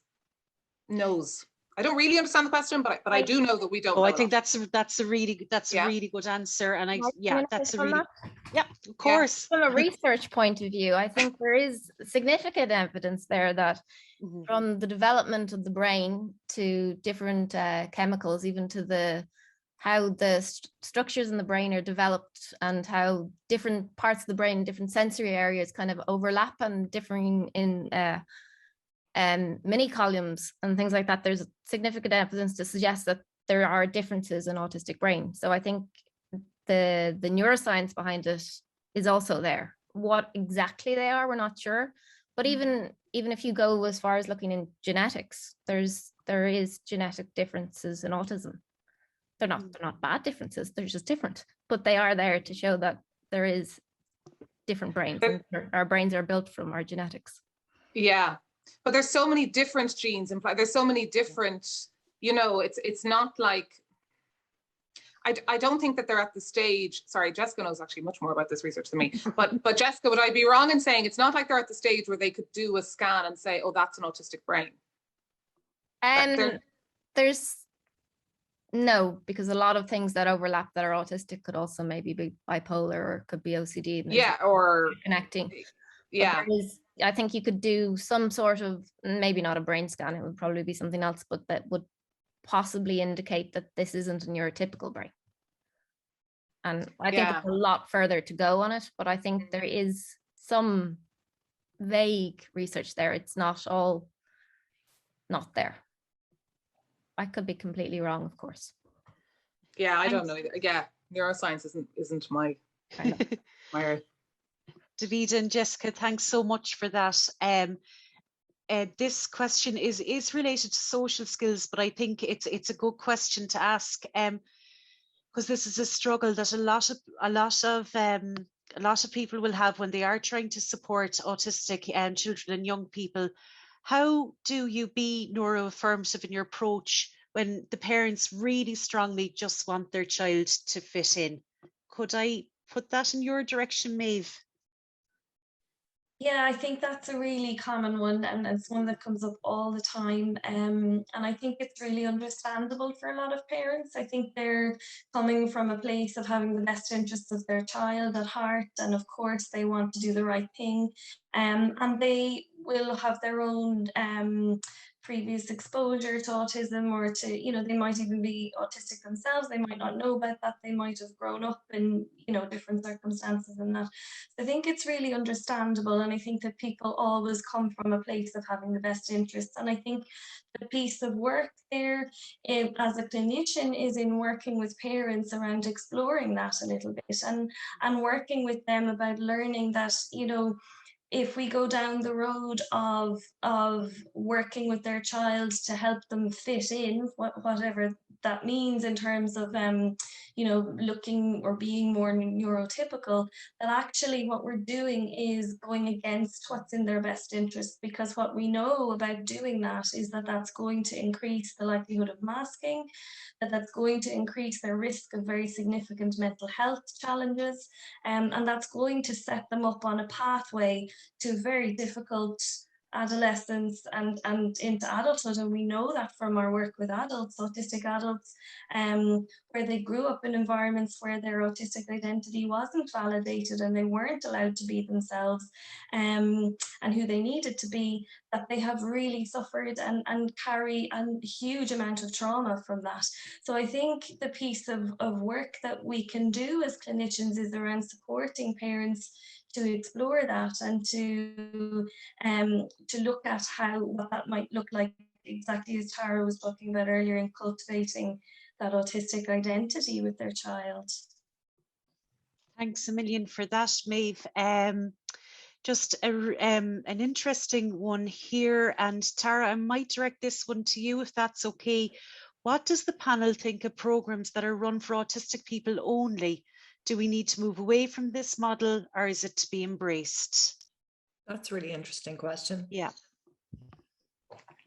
Any more information on it? I wonder. No, I think it isn't. I think that's a real, it depends, doesn't it, on so many different factors. I wonder, is it school, like taking autistic children out and doing a separate program with them or something like that? Yeah, I wonder, is it referencing that? Because it used to be that they'd take autistic children to do a social skills group, Yeah. and they'd only have the autistic kids in the room. Yeah. But then the next level of learning was, well, you know, it was kind of quite well known that those social skills groups don't work. But it wasn't from a neurodiversity affirmative perspective. It was from a, we need the neurotypical children in the room with the autistic children so that they can learn social skills. But what I would say is we're at a whole other level than that of we're not even teaching, you know, we're not even, there's this whole different paradigm of that, you know? So yeah. I think, and I could be wrong, if whoever asked that asked, but I wonder, is that the question? Yes. I've never heard of that before. So obviously it's before my time in this. But yeah, I think, like, look, the rule of thumb is whatever you're doing, is it rooted in human rights? And either it is or it isn't. That's just the simplest thing to think of. So if you're going to take one group and other them and hold them out and go, we need to train you how to appear more normal, well, then that's a human rights abuse. If you're going to take one group out and say, gosh, you need a break, here, let's give you a break. Would you like to hang out and have some fun? And it's not about othering, and it's something people would like to do. Well, that's different. There's so many autistic groups online. We do loads of different, we do peer support groups for adults every month. And we have loads of different autistic only spaces or neurodivergent only spaces, and that's by choice. So if it's by choice, great. If it's a human rights abuse, no. Yeah. Do you know what, as well, there was a great piece of research that was out recently on training for, now it was specifically for adults, but it's directly related to children as well. That basically, instead of social skills training, they trained the neurotypical people in socializing with autistic people, and that there was a really positive effect of that. So basically everybody's socializing improved, whatever, you know, when the neurotypical people got the training. And I would see that in schools with children, that to me, that's the most effective thing, is that when the children all the children in the class learn about autism, learn about autistic communication in really not just positive, but as Jessica said earlier, just neutral ways. And that actually the real change happens then, rather than the trying to get the autistic child to behave differently. So I think when we think of social, you know, we really need to move away from social skills. I'm almost allergic to even the name social skills training, but what we're doing is we're helping everybody understand how to communicate with each other. Yeah. You know. Can I just add something brief to that? I know there's been a lot of people talking recently on Twitter and then various different places about if you're going to teach social skills, you still can, but you need to be talking about, I'm teaching neurotypical social skills. Yes. And that, you know, it is, you know, going back to the double empathy piece, it's very important for autistic people to know about neurotypical skills, not from the perspective of embodying that or teaching them how to behave in those ways or socialize in those ways, but to know that this is what neurotypical people do and this is why they do it, and to understand it. But that also needs to go both ways. So you're either teaching neurotypical social skills or you're teaching autistic social skills, but you need to be clear about what it is you're teaching and why. Yeah, and if you think about it in terms of cultures and languages, even, you know, where you might be teaching a foreign language, so each community has different languages, really. Yeah. And I suppose like a really concrete, I know we cover this, but a really concrete example of what we're talking about is something like eye contact. So if you're teaching a child to make eye contact, that's a neurotypical social skill that you're teaching them. Whereas if you teach the class, you know, lots of autistic people don't like eye contact, but they're still listening to you, and then you teach the autistic kid, oh, those guys like eye contact. I know it's a bit weird for you, but you know, and so you're just openly talking about different communication styles. I suppose that's eye contact would be an example, or maybe even bluntness. So somebody who is a really blunt, straightforward, facts-based way of communicating, that you know, you're not that if you're teaching them to speak, you know, not be as straightforward, you're teaching them neurotypical social skills. And look, sometimes they need to learn that. I mean, you know, sometimes like a respectful way of coming at that, for example, would be like if you had someone who is being very blunt in class and telling people that they smell or they don't like their bag, or they're, you know, they're speaking honestly and openly, which is an autistic communication style, and that there's nothing wrong with that. It's just a different communication style. But that, you know, if you were working with a kid on that specific thing, that you would maybe teach that child, yeah, you know what, lots of autistic people, that's an autistic communication style. You are telling the facts, and that's perfectly okay. And within the autistic, now, Tara, you guys jump in now if I'm saying anything wrong, but you know, that's an autistic communication style. There's nothing wrong with that. That's, you know, that's very common within the autistic community. Some neurotypical people don't, you know, they might get upset about that. So you're teaching them it's okay. You're teaching them it's part of their autistic culture and identity, and there's nothing wrong with it. But then sometimes they do also have to know, well, actually, when you do that, you might upset people, you know? Yeah. So it's not that you're just not teaching them also the social norms, but you're not shaming them. I suppose that's the thing. You're not shaming them for their communication style at the same time. I think it might be that you're teaching them that the neurotypical person might interpret this different, rather than saying that will hurt them, but more that they will interpret differently, because we all are different. Yes. Yeah. That's so interesting. Yeah, that's great. And it is about sharing information rather than kind of enforcing a neurotypical way of communicating. Thanks a million for those answers. And a related question that's a bugbear of mine actually is some panelists, or sorry, an attendee is asking about opinions on phrases like ASD classes, ASD units, and special classes. Would anyone like to take that? Oh, let's let Claire jump in there. Yeah, you take that one, Claire. I'm only meant to be chairing. No, go for it. Go for it. So I think concepts of universal design are really helpful. So school I work in, all the classrooms are named after trees. The autism classes are named after trees, just like all, like first, second class, third, fourth class. So that's the first thing I'd say. If you need to refer to the class specifically without a nice name of a tree, I would call it autism class. Definitely not ASD class, and absolutely not ASD unit. ASD unit is so aligned with a medical model. It's so othering. It's, the word unit just implies that these are children in a box somewhere out the back of the school. So I would avoid those terms at all costs. So autism class, the Department of Education would use special class, but I know, if I'm writing anything about an autism class, it is autism class. And there's big, I mean, the disability community really don't like special. Special is going big time out of favor as well, isn't it? Yeah. Really. Like in the UK now, they use access needs. Yeah. Yeah.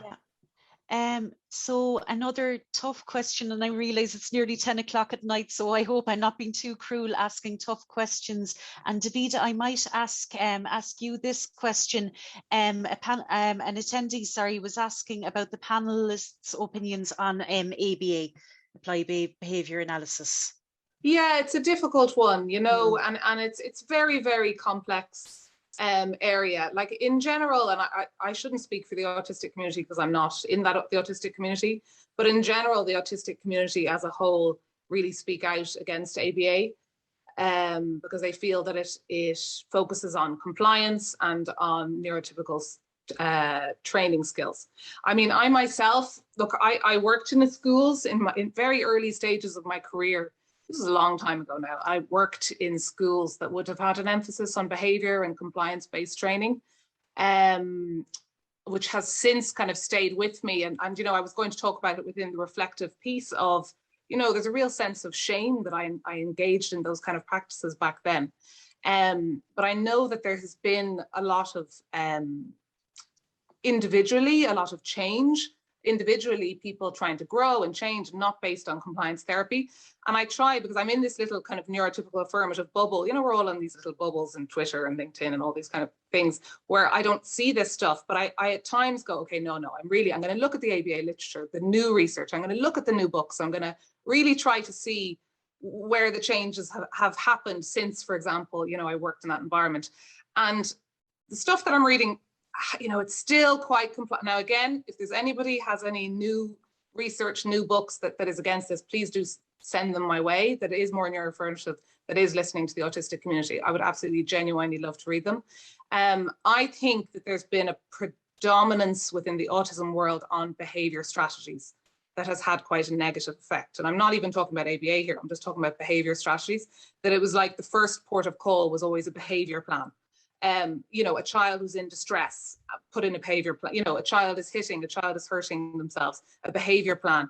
And I think it's had a very negative effect on actually our understanding of children and looking at what is going on for that child. That child is in distress. We need to change the environment. We need to look at the demands. We need to look at all of these different things before putting in a behavior plan. So I think that, there's been many, many years of that, and quite rightly the autistic community feel negatively about that. And so I prefer approaches that are more environmentally based and respecting the individual rights of the child, and also listening to the autistic community would be my own personal opinions on it. I don't know, would anyone else like to?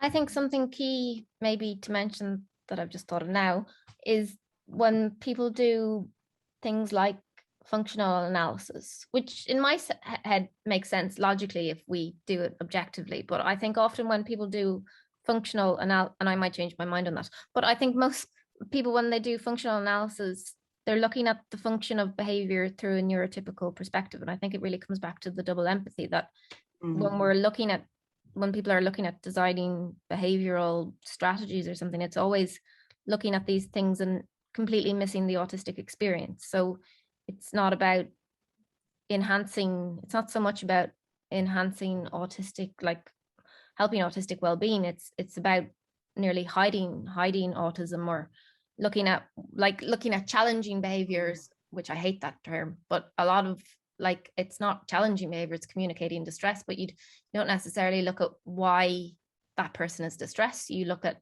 how are we going to get rid of this behavior? So I think Yeah. we need to look at a lot more than behavior.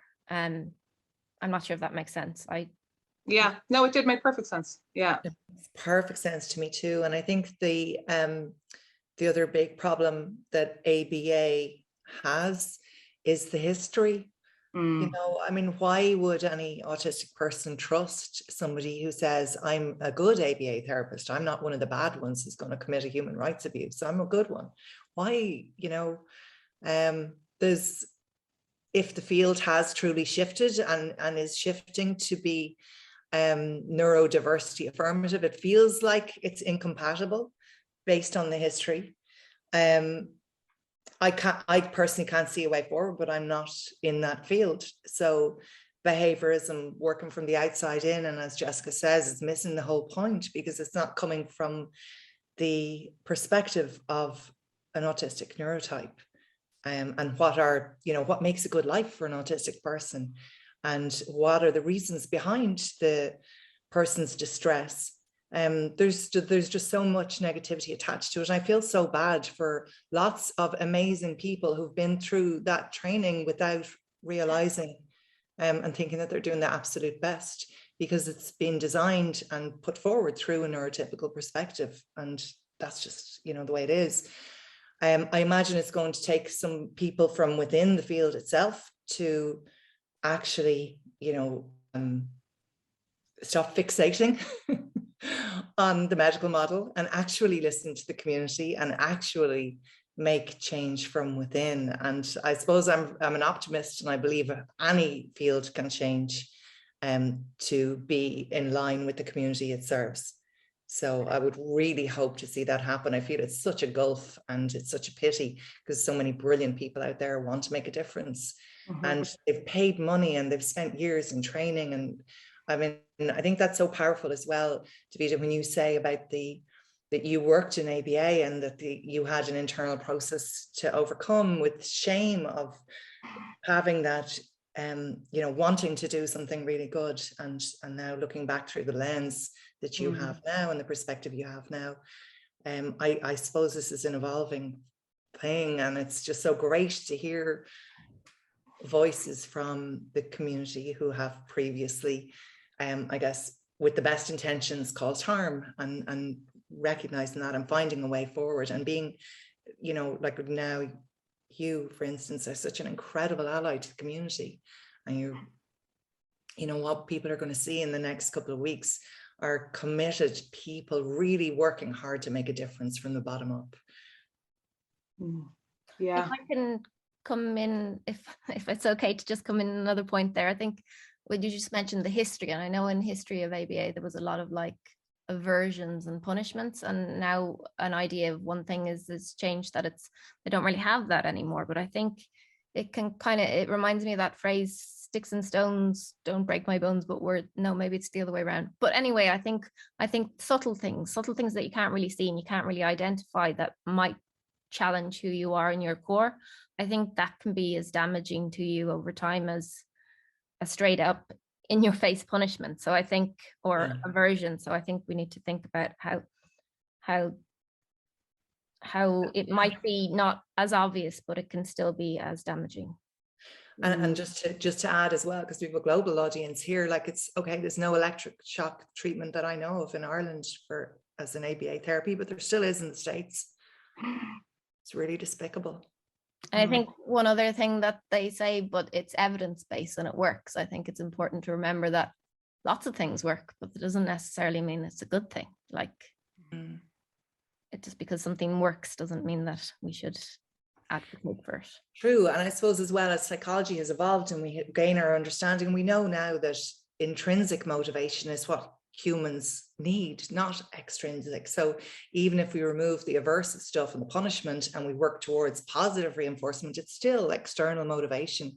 It's not going to have that long lasting change as internally motivated people. And we also have to look what we're changing. We don't want to change the autistic person. Anyway, sorry, I'll stop. Exactly. Yeah. Thanks so much for those answers. I think the next question might be a nice kind of counterpart to that question. Do you think social communication groups and ABA are a thing of the past, and we should be providing groups focusing on children's strengths and giving them opportunities to experience flow states? And Tara, would you like to take that one?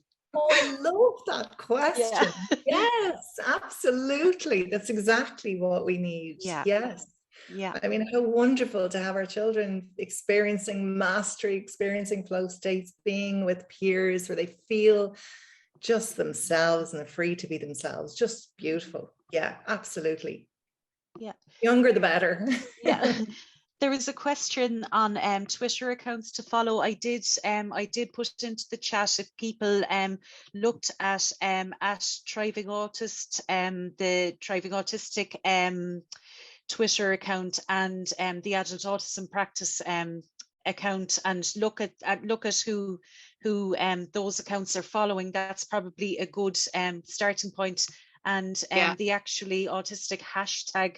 Is there any other accounts or research or resources that any of the panelists would recommend to attendees tonight? Oh, I have to jump in straight away. First off and say, Maeve, you just started, so you're going to have probably, if you don't yourself, you have your Childversity one to follow. That'll be up and coming. Oh yes, well, yeah. But it's so follow actually Autistic to listen, but you can't actually speak in that channel. It's unless you are autistic. Yeah. But it's fantastic for learning and listening. But there's Asking Autistics, and you can pose any question there, and you are so helpful. Maybe do you know, I'm just thinking as well, there's a Facebook group, the Neurodiversity Affirmative Collective, no, what are they called? No, Neurodiversity Affirmative Therapists. It's brilliant. There you go. Neurodiversity, about 8,000. Yeah. 9,000. Yeah. And then the other one, do you know, there was what, are you talking about the private group? So if you're a therapist, there's a private Facebook group for Neurodiversity Affirmative Therapists that's well worth joining. Really, really, really helpful. But then there's the Neurodiversity Affirmative, it's the collective. The collective, you know? They're for OTs and SOTs. Yeah, well worth following on Facebook. Really, really good information about social skills, all the things that we've just been talking about. I think there's also the OT expert, and also I'm going to get the name wrong, but Anne Memmott also. Yes. Oh yeah. She's amazing. Yeah. There's so many, but if you go to you'll see them all, and there's loads. There's Black Autistics, and there's trans autistics. I think there's just so many brilliant groups out there on Twitter, and you can just follow and learn and learn and learn. Like we're on all the time learning. Professionals as well, which is thanks a million for that. Great tips there. There was a question / comment on masking and kind of parallels with code switching in the Black community, and I suppose it kind of links in with kind of context shifting as well that Kieran Rose talks about. Would anybody like to make any comments on kind of the links between those phenomena, I suppose? My internet went and I didn't hear the question, sorry. Yeah, so that's a question for you, Tara. Tara's the one. This is Tara's an attendee was just drawing parallels between code switching, which is very common in the Black community, context shifting, which I know Kieran Rose talks about, and masking, you know, and I suppose it was more of a comment than a question, like, is there a lot of parallels and kind of overlap between those different phenomena? Well, listening to the Black community and the people of color, that seems to absolutely be the case, but I can't obviously speak to that experience. And, you know, it's great even that was mentioned, because it hurts my heart that we don't have more Black people here and people of color. Like, we're all too white. The whole thing in Ireland is far too white. We've had a few comments on our Facebook pages and our Twitter pages about this series looks amazing, such a pity it's so white. And it's so true. It's a systemic problem in Ireland. You know, the people who make it through training, who get in and make it through, are generally middle class white without disabilities, and it's just dreadful. So I'm not going to speak to other communities' experiences. It would be really bad of me to do that, I feel, but I think that person's comment is spot on, and the autism is too white. And the psychology, I mean, again, the psychology profession absolutely is. We're advocating for change in that area, something that we're kind of working on in, but yeah, I agree, it's a huge issue. And the same in Thriving Autistic. Like, we have, myself and Jessica are the directors. We're not taking on any more directors. We're recruiting from the minority communities. We're determined to make it not be another white person's organization, and we want racial equity in our leadership. We have a couple of advisors at the moment. We need more. We need directors. We want leaders. We don't want to be just another white person's group. So hopefully the next time we do this series, there'll be someone else instead of me here, and it'll be much more colorful and it'll be much more interesting information. That'll be my goal. So I think we have time for just one more question, and I'm asking it, but I'm nearly wondering, is it a question for another one of the webinars? But look, I'll ask it anyway, and it came in from Facebook, and it's just wondering, when assessing, do you stick to the DSM-5, or do you look at it in a broader way when identifying children and adults as autistic? Is that a question for another evening, do you think? Well, do you know what? We are going to definitely be covering this in depth in evening 4, which is on adult autism assessment. But I mean, just briefly, while we're here, I mean, yes, so the DSM-5 is massively flawed.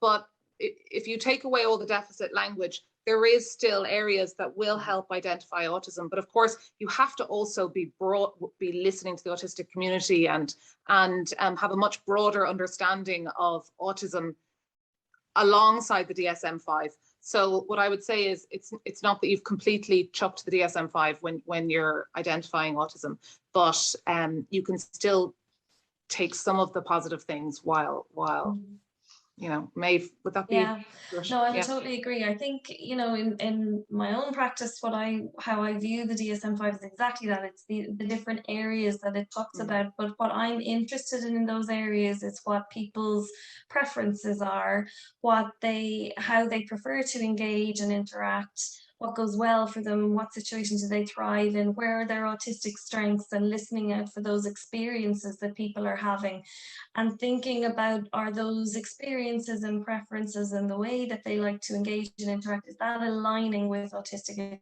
experiences and what I know about that?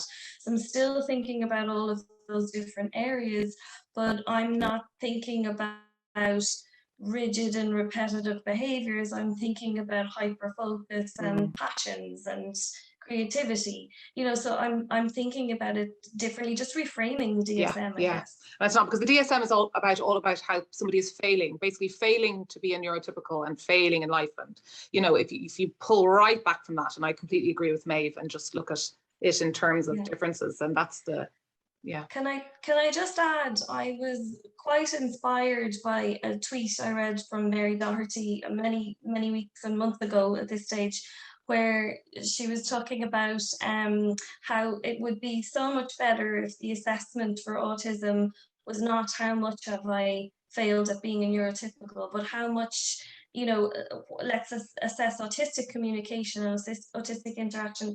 And that really stuck with me and has really resonated with me in thinking about the DSM, because it's a change process, and I guess we still have as our best practice framework that we must use, but it's how we think about that and how we use that and how do we apply that to what we know about an authentic autistic identity. So I think that just has always resonated with me about what are we actually assessing when we're doing an assessment, and if we're going to call it an assessment. For me, it's a process of exploring identity with people.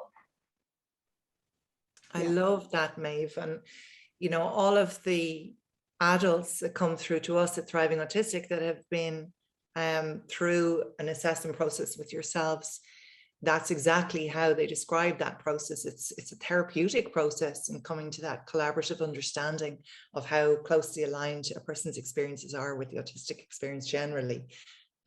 It's really incredible to see that change process in action. Yeah, and I think you can, although we work in that way with adults, in our child work, and you'll hear about this next week and the week after with the different teams talking. It's about how do we explore that with children and with young people, and starting to listen to their experiences and their preferences. And if it's amazing if you ask young people how they prefer to communicate, what they enjoy, and ask them about their autistic experiences, they're so articulate in telling you. They mightn't be telling you verbally, but they will write about it, or they will show you in what they do or in how they engage. And it's about listening in a different way. And I think feeding into that as well, what we spoke about earlier around masking, and with young people and children, one of the very common experiences we see parents talk about is that their child goes to school, they can mask through the day.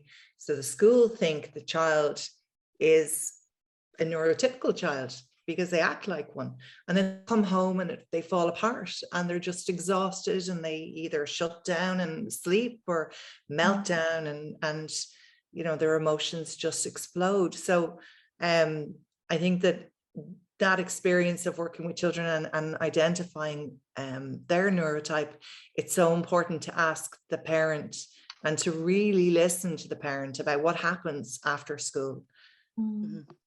Yeah, because I think, you know, when we're exploring that in an assessment, there is that piece of, well, you know, there must be evidence in different settings. And I think it's being aware of that and understanding masking and understanding how people engage in different environments, and that you quite often won't have evidence in different areas, that for that exact reason, Tara, that you know, we hear that so often, so often. And I think parents can feel, particularly for much younger children, can feel really upset by that. They feel like they're doing something wrong at home, or that everybody doesn't believe them, that things are really difficult, or their child is struggling. And that's a really difficult position for parents to be in. So I think I need to say a huge thank you to the panelists this evening. I better not ask you any more questions. You've stayed well over your time, so thank you so much. That was so insightful. The questions and answers were, you know, they were really illuminating and helpful and thought-provoking. So a huge thank you to you, Jessica, Maeve, Davida, and Tara. Can I just remind attendees that there's going to be more webinars. If you do want to sign up to them, to go to the PSI website. The next webinar is on the 13th of October, and it focuses on adapting to a neurodiversity affirmative paradigm in child and adolescent clinical services. And we're going to hear from the HSC Carlow Kilkenny Autism and Developmental team. So to visit the PSI events page if you want to register for the event. And if anybody does need CPD points after any of the webinars, please email autism@psychologicalsociety.ie. So I'll finish up the webinar now. And can I just say one thing, Claire? Sorry, Claire. A lot of what we talked today was theory. I know we got into a little bit more specifics there at the Q&A, but we talked a lot about theory. But I've seen the information that's going to be in night 2, and you're going to get a lot of really practical examples of what we're actually talking about. So all those questions around social. So we gave a lot of theory, but we're going to see what it actually looks like in practice next week. And it's brilliant. It's amazing stuff. So I really recommend it. That's fabulous. Sorry, I just have to say one final thing. Thank you for everyone who stayed so long. You're amazing. Yeah, I know. And I'm so sorry about the tech difficulties. Oh my God. Sorry. And thank you to Claire. Yes, thank you so much, Claire. No problem. My pleasure. My pleasure altogether. Yeah. Okay. Yeah. Okay. And there's a poll, I think. I don't know quite how it works, but there's a survey at the end. How does it happen? I think maybe it comes up when I end. I think it pops up when you end. Please give us some feedback so we can learn better next time. Other than the tech stuff, we know that was other than the tech stuff. Yeah. Please don't get mad to me about that. It would be really helpful in terms of for future webinars that we want the feedback. You can be as blunt. We love blunt communication, so you can send it to us. Yeah. Okay. Bye everyone. Thank you so much. night. Bye.